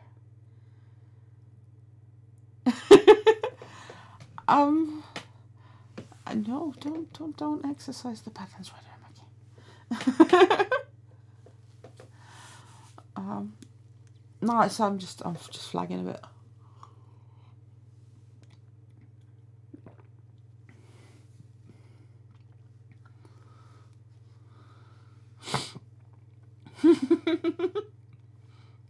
If I could, I would. I would send everyone their own personal tall, dark and broody. We do have a type in this stream. Large dark hair, scar on the face. It's a bit of a thing.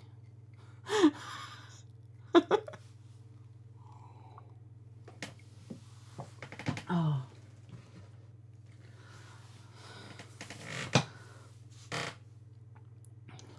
So it's not the scar on the face, it's the missing hand, because we've got a lot of Clyde Felia and Captain Hook going on too. Genuinely, I was watching Logan Lucky with my brother, and wearing my Captain Hook t-shirt, and I've got some Captain Hook stickers, and I've got some bits and pieces, and I got, is that a thing? Like my brother trying to ask me if I had like a one-handed man kink.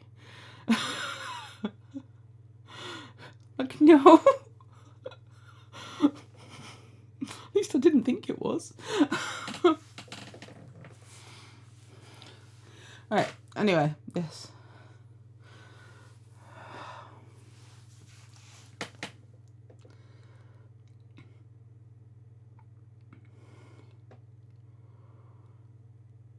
She hurried down the darkened corridor, past the native She hurried down the darkened corridor, past a hot broody man kink. Yeah.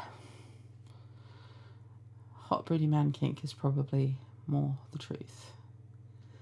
She hurried down the darkened corridor, past a Native American display. Blue hollered after her. "If I may, try to be out of the park by sunset."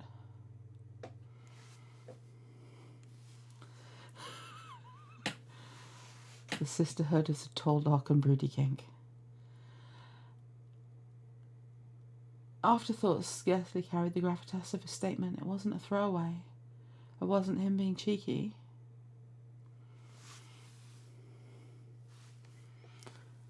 Or entertaining himself by scaring tourists.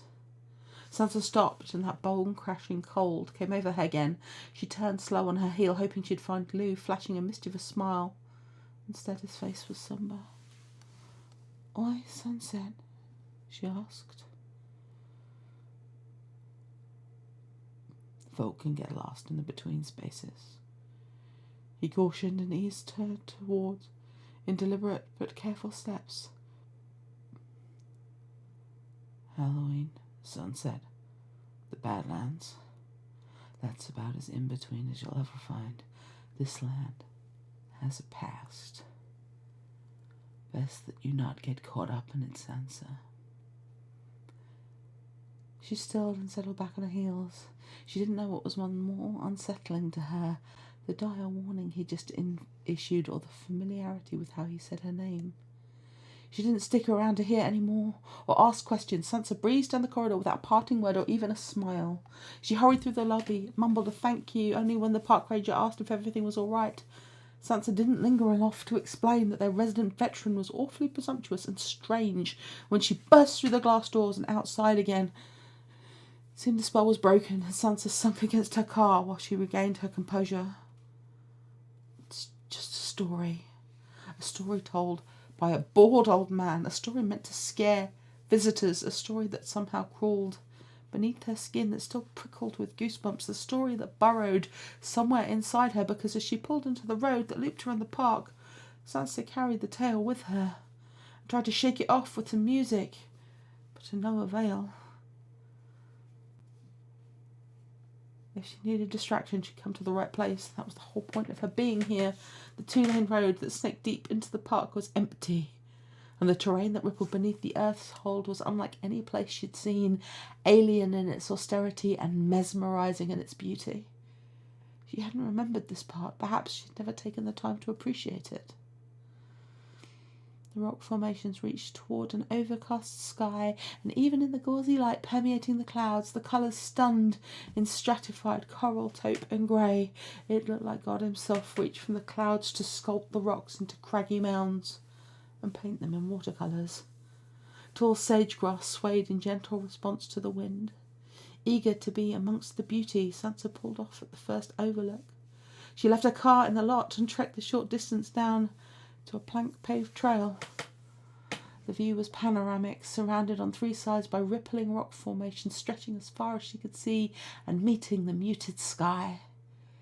She stood at the end of the walkway and let the quiet wash over her. She relished the cool breeze seeping beneath her sweater and the thin leggings she wore. Sansa closed her eyes and listened, soaking it all in, letting it percolate through her being. She understood now what Lou meant about the Badlands being a liminal space, the ancient wonder of this place. It could be the breeze and the earth awash in natural hues that still seemed otherworldly and apparitional in their formation. There was something distinctly ethereal here, and made more apparent without intervention from the others. She stood alone and still felt like an interloper to a spiritual communion she couldn't see but sensed all around her.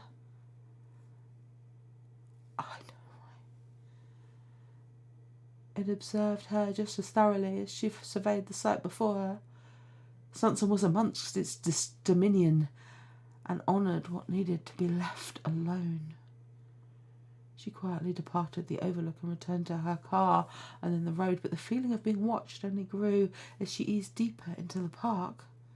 It seemed something stood sentry here, or whispered on the wind to mark her arrival at another overlook down the road, where the previous one had overwhelmed with exquisite foreign rock formations. This overlook held just as much wonder, but for its eerie desolation. Wide open fields stretched toward the horizon, a barren expanse of land, wide and wavering as the open sea, with a lush rise and fall.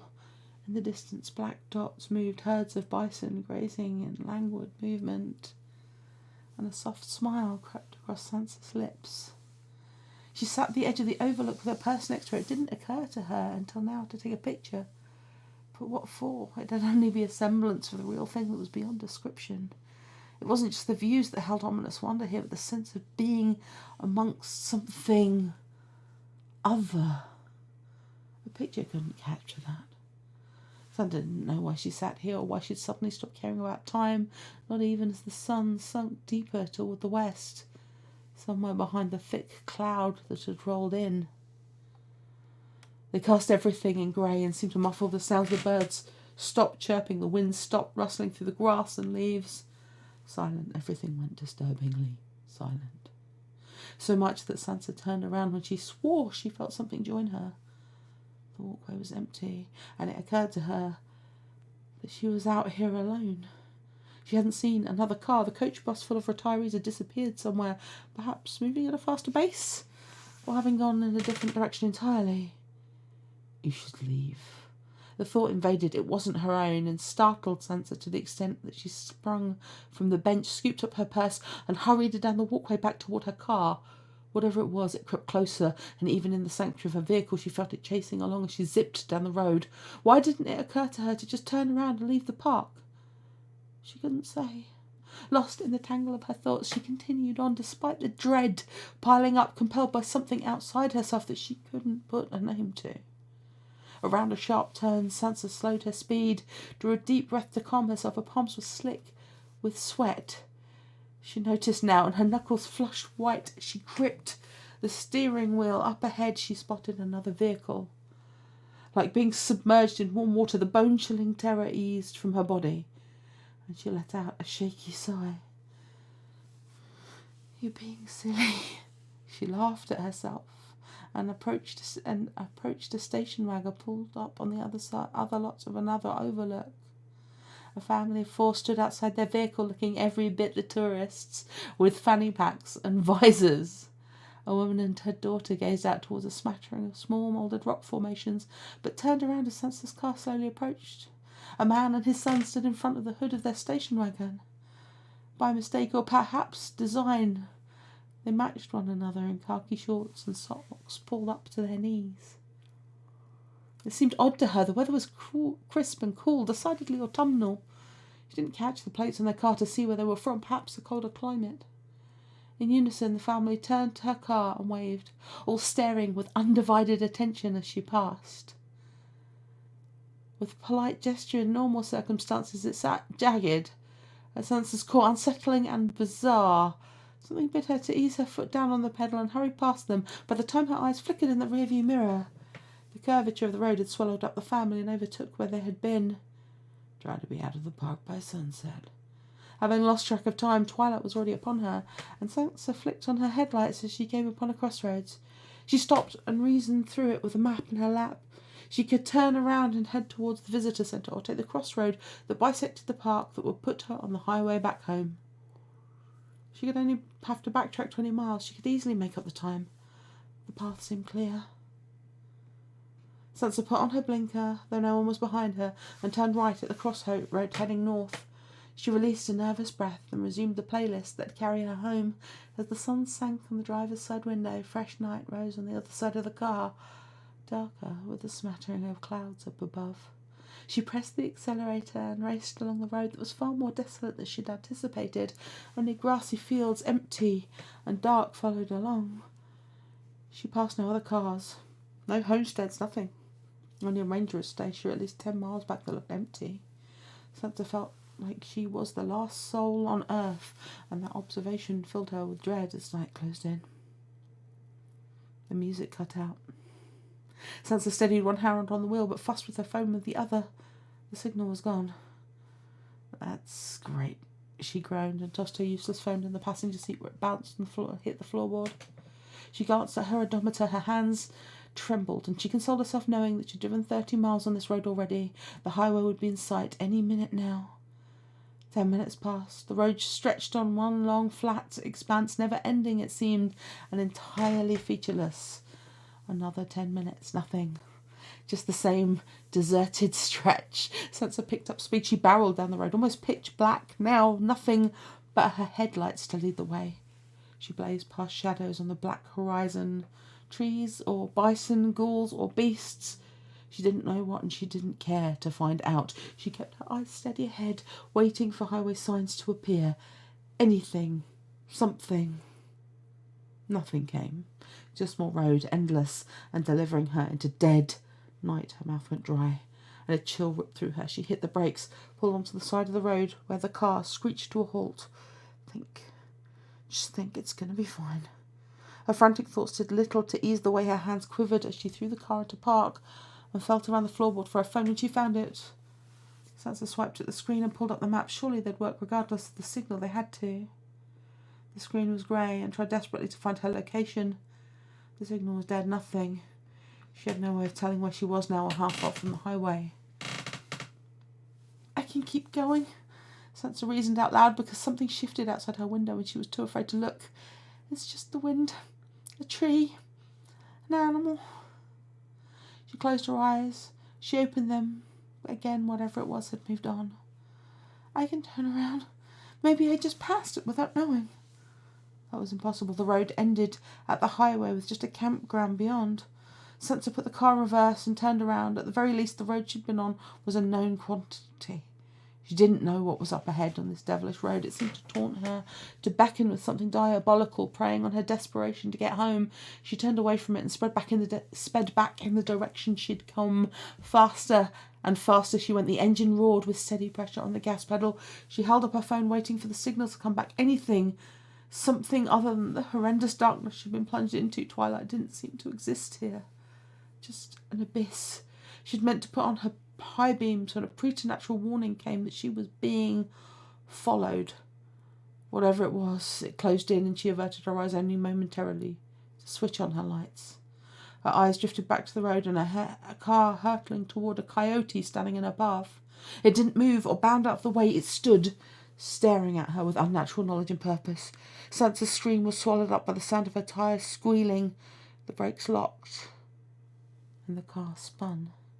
She closed her eyes and shielded her head with her arms. Her body slammed into the steering wheel when her seatbelt didn't engage. The car careened off the road. She felt the violent pull down a ditch and the tremendous force that ploughed into the passenger side as the car smashed into a boulder. It all stopped. The screaming that she realised now was her own. The inertia tossing her back and forth, the pain from the seatbelt cutting into the exposed skin of her collarbone. SanSan didn't move. Her heart slammed in her chest in a wild rhythm. She kept her eyes closed and gripped her head. Her body shook so fiercely it seemed to paralyse. In a state of catatonic shock, all she could manage were tears spilling down her cheeks. She didn't know how long she stayed this way, long enough that she could finally remove her arms from her head and rest them in her lap. She waited for more pain, broken bones, bruises, the wetness of her blood. Her head throbbed at the temples. Her skin protested where the seatbelt dropped a lesion on her collarbone. As SanSan palpitated her own body, she released a gasping cry that she'd miraculously come out of this unscathed. The car was another matter. Out the windshield, steam rose from the engine, but hadn't taken the brunt of the impact, had still sustained some damage. SanSan looked over to the passenger seat where the boulder had made a heavy indentation. The window was busted out, the night's cold spilling in.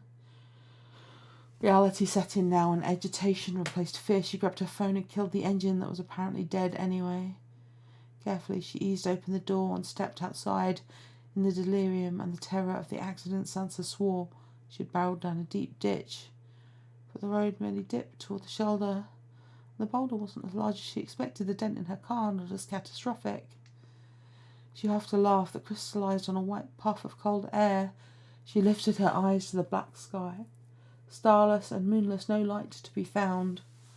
SanSan didn't know if she should thank the heavens for sparing them the worst of this, or curse it because her phone and no signal and her car were now useless on the side of the road.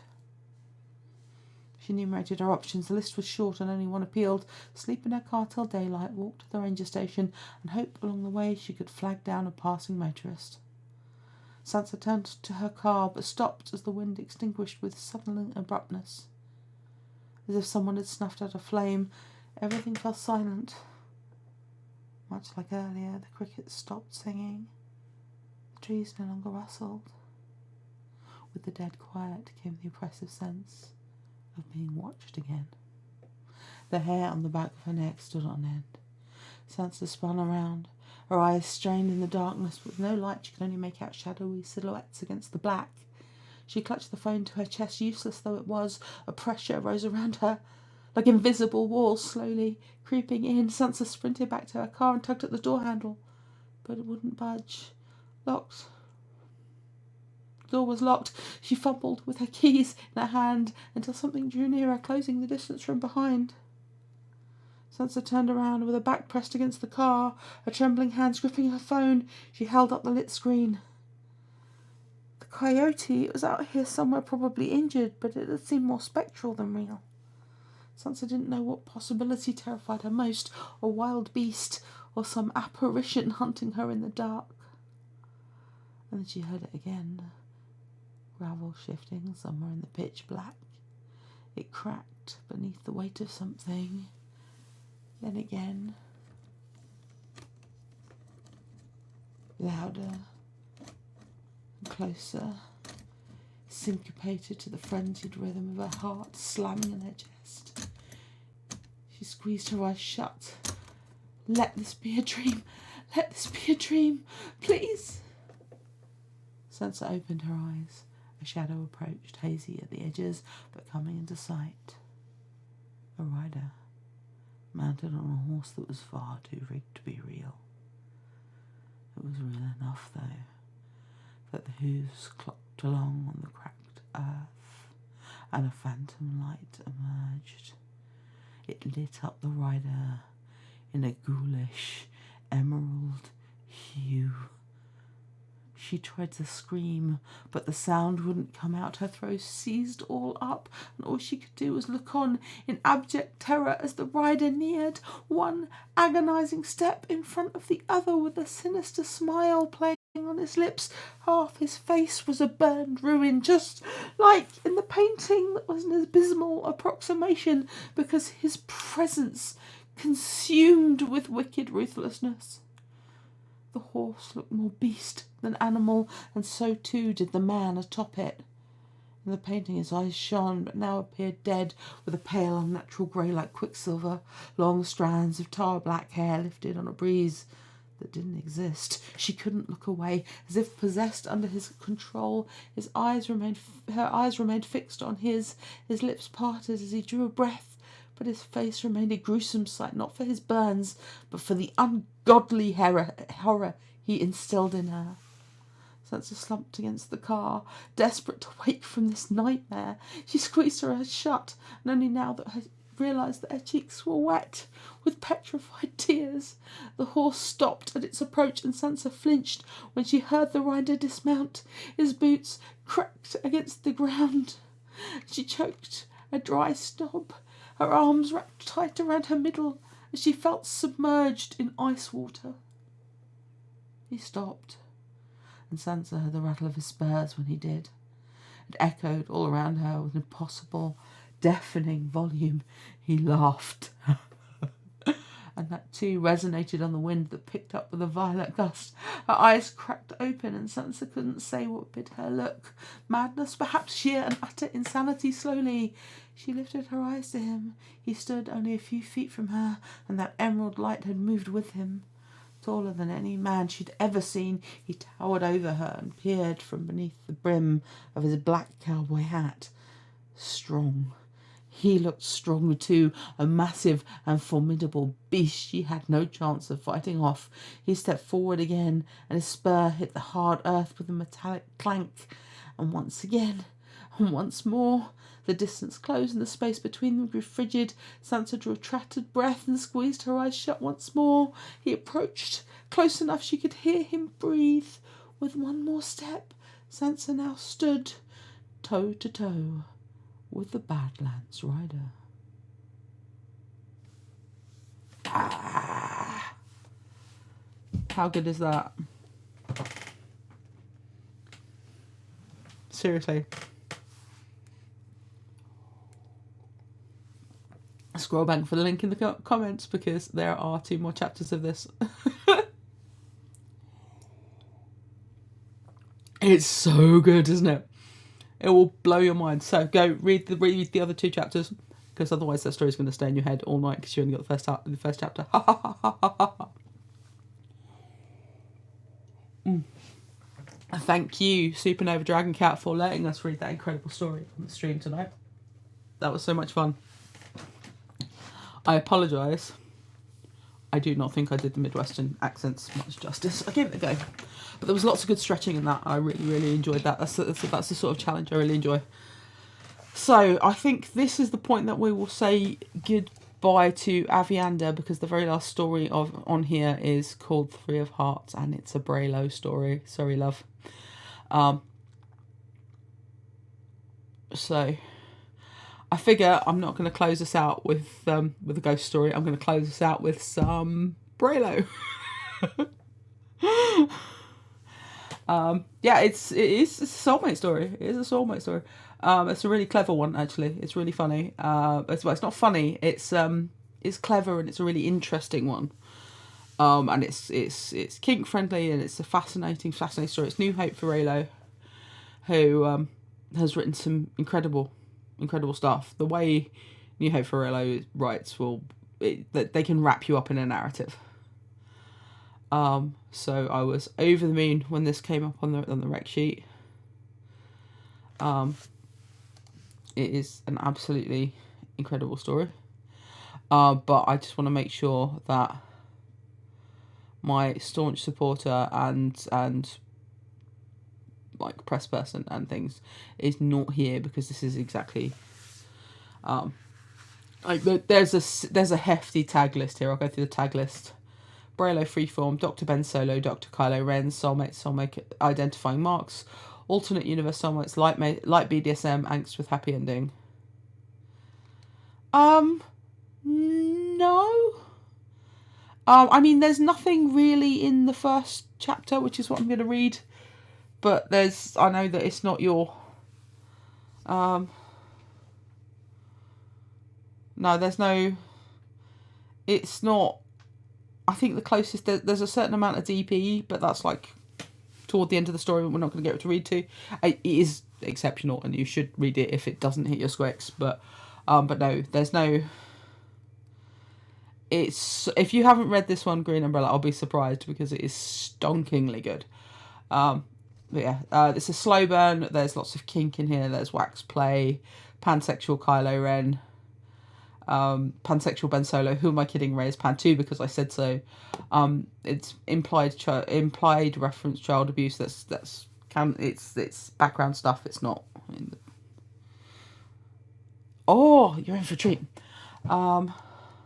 Cunnilingus, rimming, double penetration, blowjobs, does mind reading really work if you can't tell whose mind you're reading, medical kink, background storm pilot and ginger rose, face sitting restraints, ass play, bubble bath, we're not reading, these are all much later on, but seriously, there's some steamy in there here.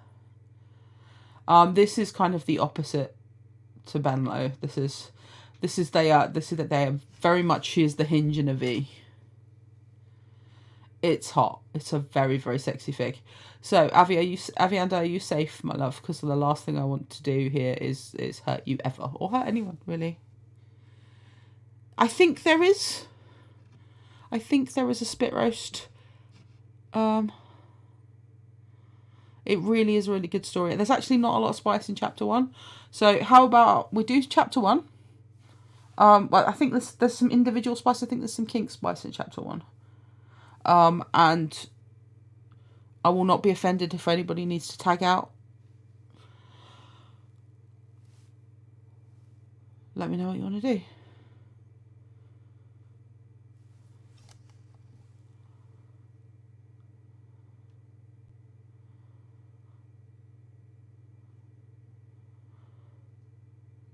Yes, links would probably help, wouldn't they? Yeah, have a link. There's a really nice cover work as well, but there often is. I do think New Hope for Breylo handles Breylo in a really brilliant way. They did this one, and they did a Regency Breylo as well. That was really, really lovely, just absolutely lovely.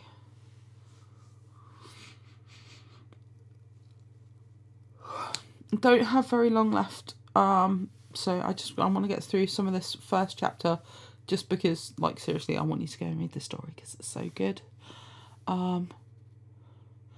So they does reference that they've been with other people in the past. This is not a devoted story, but it is because it's a soulmate story. But it's just a heads up.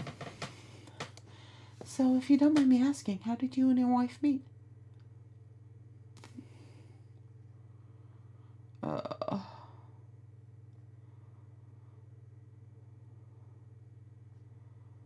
Right, no, that's the wrong voice one.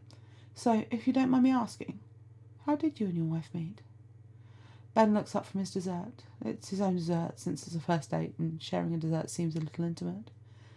But then again, he hasn't dated in almost a decade, so it might have been fine. Then again, who knows? It's probably the least 100 things he's managed to overthink in the course of this date. Sorry, what was the question? Your wife, your ex-wife. How did you meet, if it's not too personal? Ray pauses, catching her bottom lip in her teeth.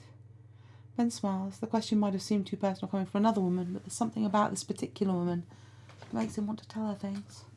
All the things. Perhaps it's the lovely English accent, or the dimples, or the way she eats with such enthusiasm. He's completely charmed by her. No, it's not too personal at all. Besides, I feel like I've been interrogating you since before the appetizers arrived. Ben puts the spoon down next to his nearly empty dish of creme brulee and takes a sip of the port before continuing. We met in med school. We dated for a few years and then... He trails off and removes his glasses, huffs on them, and wipes them clean with the corner of his napkin. Well, Basin and I knew we weren't soulmates, but we also knew our goals were compatible. We knew that we got along well together and we wanted the same things. He slides his eyeglasses on again. So we got married and moved out here to Carson. Ben hesitates, his jaw working back and forth for a moment. He appears suddenly fascinated by the crust of burnt sugar stuck to the rim of his dessert. And then she met her soulmate. Yes, Ben replies with a rueful smile. And then she met her soulmate. Gatel was an NP nurse practitioner. The pediatric practice Basin joined, of course, they knew right away, but they fought it for as long as they could, I suppose. He takes another sip of port.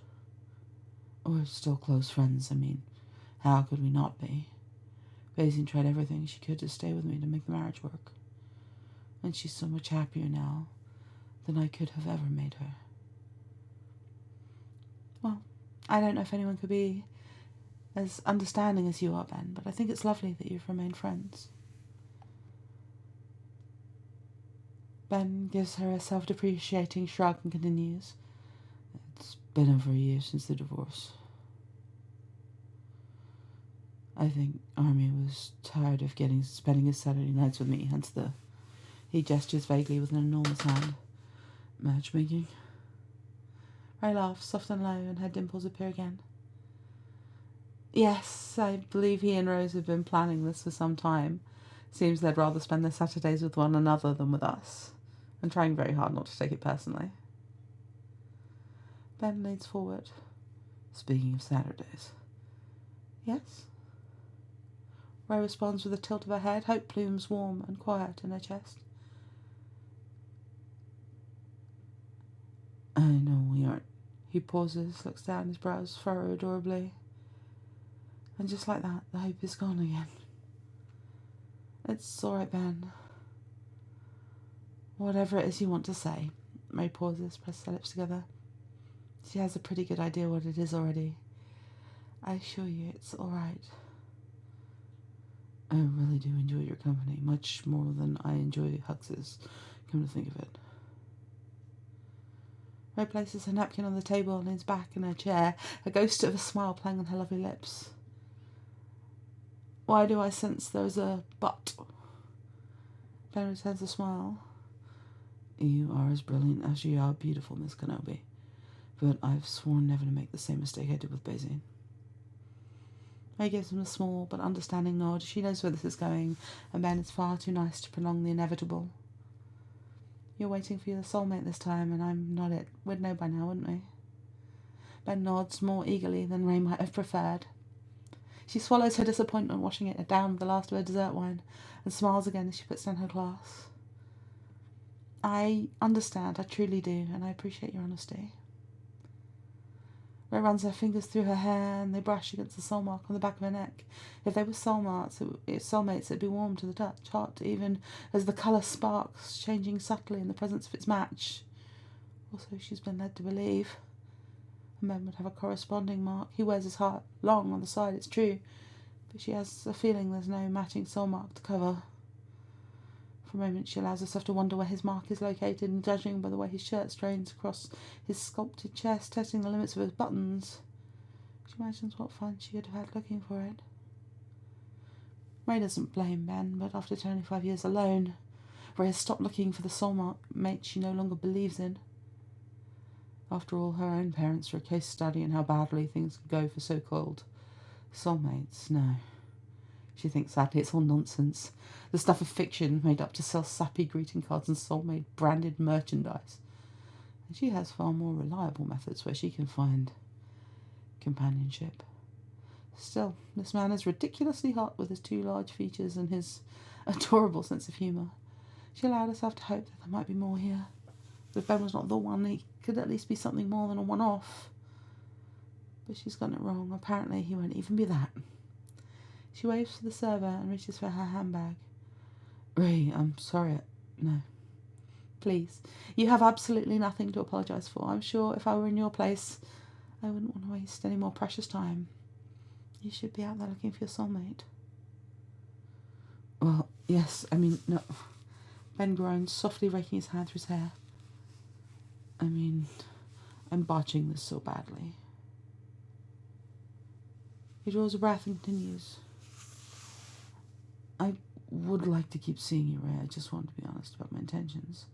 I feel like, I don't know, maybe it's just me, but I feel as if we have a real connection, so perhaps our soulmates aren't sparking, but I like spending time with you. I would like to spend more time with you. But Ray prods gently, lowering her eyes to the now empty wine glass in front of her. She swallows resolutely past the growing lump in her throat. Just as friends, right?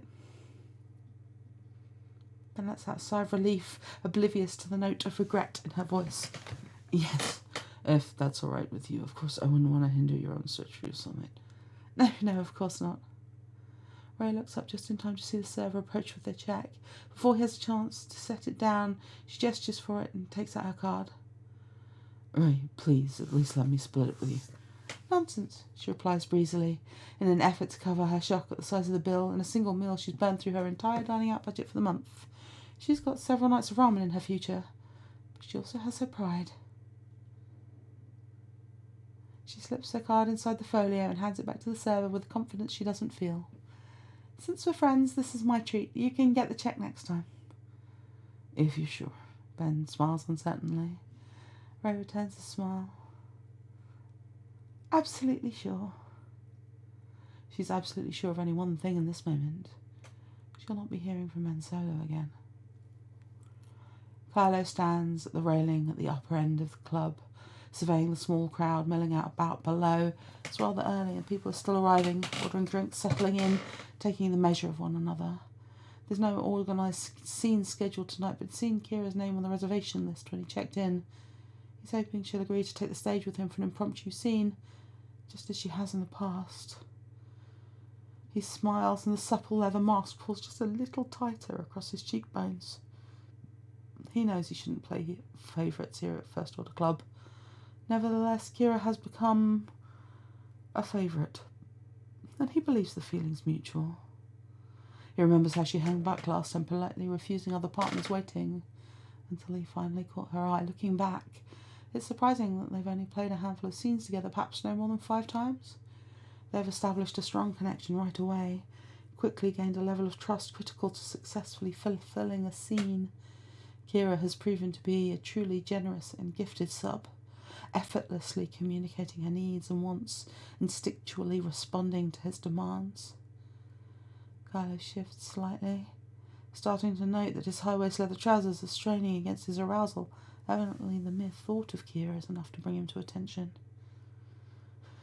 Just then his eye is drawn to the alcove near the private rooms. Kira has appeared, dressed in a sleek silk gown. The inky folds follow the taut curves of her body, skimming her small pert breasts as she walks toward the bar. The high slit affords him a glimpse of her shapely, muscular legs. He wonders if she runs or if she finds yoga or Pilates are more suited to her tastes. He started once again to realise he is thinking of Kira outside of the four walls of this club. It's an unforgivable breach, he thinks, his gloved hands grip the railing in front of him. His anonymity is key, and so is his emotional detachment. It's not as though he's here to search for his soulmate, after all. Kira stops at the centre of the room suddenly, as if she can sense him thinking of her. She lifts her chin up to meet his eyes, tilts her head just a fraction, and Kylo nods wordlessly in reply to the unspoken question. He makes his way down the staircase to the main level, and Kira intercepts him on the landing. She holds out a glass to him. "Water, Master?" He nods again and takes the glass. "Thank you, Kira." She turns slightly to survey the room. "What do you have in mind for this evening? Something public?" She pauses and turns back to him, fixing him with a penetrating look. "Or something more private?" Kylo takes a sip of the lime-infused water as he struggles to maintain his composure. Her question is very out of character indeed. Her whole demeanour is vastly different this evening.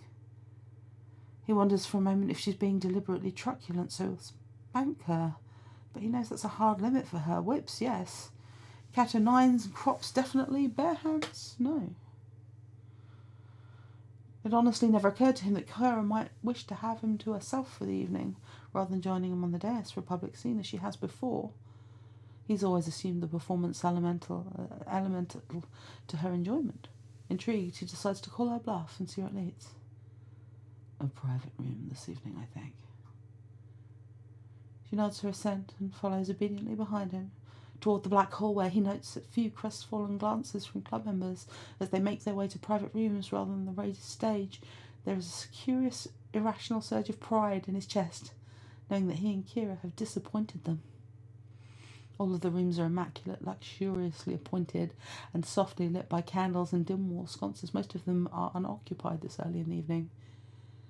He pauses for a moment and Kira sweeps past him into the last room at the end of the hall. Her behaviour is decidedly unsubmissive tonight. He feels a twinge of annoyance. He follows her inside the room. Kira stands with her back to him. The first thing he notices is she worn her hair down this evening rather than her customary 3 buns. Curious, since hair pulling has always been part of their past scenes. His cock begins to stiffen at the memory of her on all forms on the platform in front of him, his gloved hand gripping her second bun to pull her back as he fucks her from behind with the other hand. The second thing he notices is that her shoulders are shaking ever so slightly. She's crying, silently, but it is unmistakable. Kylo stood stock still for a moment, uncertain how to proceed. For the second time in less than 10 minutes, Kira is pulling his emotional detachment to the test. She puts her shoulders back and turns slowly to him. She's no longer crying, but he can see her tears sparkling along her lashes. "My apologies, sir," she murmurs softly. Her lovely English accent wraps around each syllable of the word apologies in the most charming manner, and Kylo forgets to be annoyed. "It's been a challenging few days," she continues, taking a step closer to him. He is hesitant. He cannot in good conscience embark on a scene, no matter how private, with a partner who is feeling too emotionally unsteady. "Perhaps you'd rather do this another—" "No, sir," she interjects quickly, followed by a sharp intake of breath as she realises her error. She drops her eyes to the floor. "I'm sorry, Master N. It's that I need this. I need you." "Do you, pet?" Kylo takes a step toward her. She raises her eyes to him. He's never noticed how beautiful they are. Honeyed brown, shot through with green and gold, and filled with trust. You do." He reaches out, hook gloves fingers underneath the straps of her gown, flicking them deftly off her shoulders. Her gaze drops once more, and her hands remain quietly at her sides as the gown falls from her and falls at her feet. She stands before him completely bare, her eyes downcast, waiting.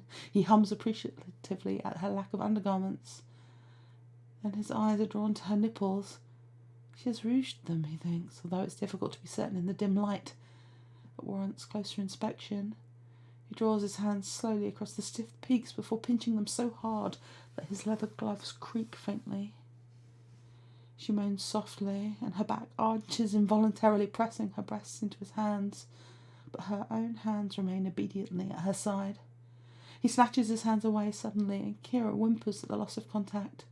She sways unsteadily for a moment on her stilettos. Kylo's eyes are drawn to the guttering paraffin pillar candles on the side table behind her. Wax play this evening, in addition to our usual edging. He muses, his cockeyed in response. On the bed. On the bed. Very different things. She moves to obey. He retrieves the blindfold and silk ties from the table. Say for it, pet, he asks, as he always does, though her response never varies. Blue. Very good, pet. Let's begin, shall we? Ray sinks gingerly into the warm tub. Aftercare is not necessarily Master Ron's forte, she thinks with a sigh, but at least the water is not too hot for the wax-reddened skin across her breasts and down her belly, and he's added soothing bath oil. She can hear him moving around just outside the door. He won't stay for long, he never does. He performs the bare minimum of aftercare once the scene is done, and as soon as he's ensured she's not in any more physical discomfort than can be reasonably expected, he slips away without a word. A small, sad voice in her head whispers, "It's no less than you deserve." She rests her head against the back of the tub with a sigh and closes her eyes. A few tears slip unchecked down her flushed face. She is bone-tired, physically and emotionally. But she won't allow herself to stay here any longer than necessary either. A few more minutes to soak away the worst of the pain and she'll slip away too. Master Wren had certainly outdone himself this evening. He had edged her relentlessly with those enormous gloved fingers of his. 2, 3, even 4 at a time. He dripped wax across her torso and then removed it with torturous precision using a crop. It kept her balanced precariously between pleasure and pain for what felt like hours, and when he'd finally allowed her to come, she had sobbed with relief. Of course, Ray had hoped for something different from a private scene. A connection, perhaps, without an audience, the weight of expectation. She trusts Ren, even if she can never know who he truly is behind the mask, but she thought maybe behind closed doors he would allow her to touch him too. Make him feel pleasure. Give him something in return. It hadn't worked. If anything, it had been even more distant and private, focused solely on her plain pleasure. He does not want her the way she wants him. And so for the second time in as many days, Ray is reminded, in a world full of soulmates, she is alone. Unwanted. She leans forward and releases the tub stopper, watching for a moment as the water wells silently down the drain. I don't think I can do this anymore. All the pleasure in the world isn't worth this kind of pain. She slips quietly from the tub, wraps herself in a towel, and opens the door to the bedroom, running squarely into Master Wren as he's bent over to pick up her gown from the floor. He makes a startled sound low in his throat as he stands and turns towards Ray. He is maskless, and for the first time she sees him, the distinctive nose, the high cheekbones, the prominent brow. It's him. "Ben?" she gasps. His eyes narrow, glittering dangerously as she stares back at Ray. "What the fuck did you just call me?" he growls, taking a menacing step toward her. You're not... Ray breaks off as panic rises in her throat.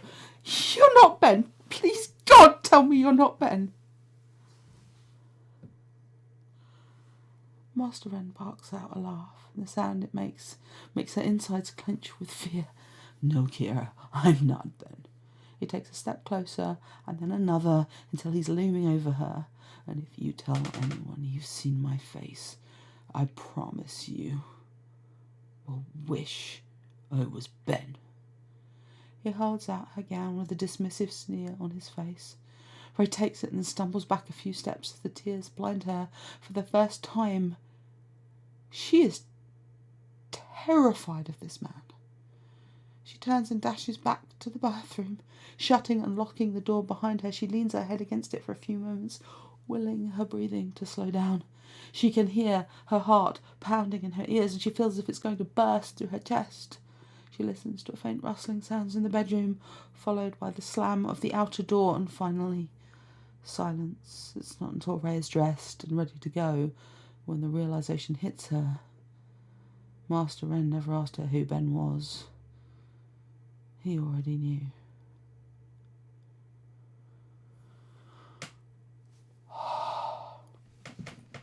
So that's the end of chapter 1, and we're 11 minutes past the end of time.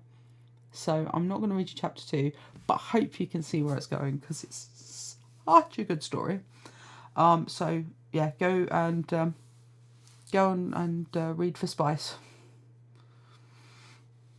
It's so amazing, and yeah, New Hope for Breylo is like such a good, like, incredible friend as well. I absolutely cherish her. And I cherish all of you. Thank you so much for coming along to my stream. So yeah, not that many to go now. Exciting times. We got next Wednesday, we got next Saturday. So before we go, any thoughts? What do we fancy for next one? What trope shall we play with next time? What story note? I like that we've kind of got some quite unconventional SoulMate stories in this one. I was worried I was going to get sort of stuck, but or what have y'all got that's it's such a beautiful story. I love it so much. And I'm absolutely going to curl up with the rest of Three Hearts when I finish doing my press and putting things up. And as usual, please comment or go to the stories, comment. If you're watching on YouTube, like the video, subscribe for more content. Anybody feels like putting money in my Ko-fi, go for it. That'd be great, because I'm very poor right now. Yeah, we're going to we will be back this Saturday now, so we'll be back on Wednesday. I haven't done just a straight ABO Omegaverse. I would be pretty happy to, unsurprisingly. We could do Omegaverse. Do we want to do a specific thing in Omegaverse, or do we just want to go with Omegaverse and then sprawl from there? I do love Omegaverse. I have like a whole Omegaverse Discord server. If anybody wants to join my Omegaverse Discord server, it was for the Not in My Name project, but there's like a whole server. It's loads of people on it from like all different fandoms. It's really interesting. But I set it up for the event, so I don't plug this in here. Yeah, right. It might get weird. There might be some stuff from a lot of fandoms when I start saying I want stuff from Omegaverse, because I've got a lot of peeps in a lot of worlds that write Omegaverse after that mad event. Yeah, alright. We shall have some Omegaverse. Oh, knotting and slick and mating, oh my. Thank you, everybody. I'm sorry that I'm like 15 minutes over time and you probably have stuff to do. It's been loads of fun. I hope... I know that everyone in here is incredible, but like you're from different worlds, so yeah, no. But I hope you made some new friends today. Thank you for joining me. And I will see you on Wednesday for Slick and Knotting and Mating.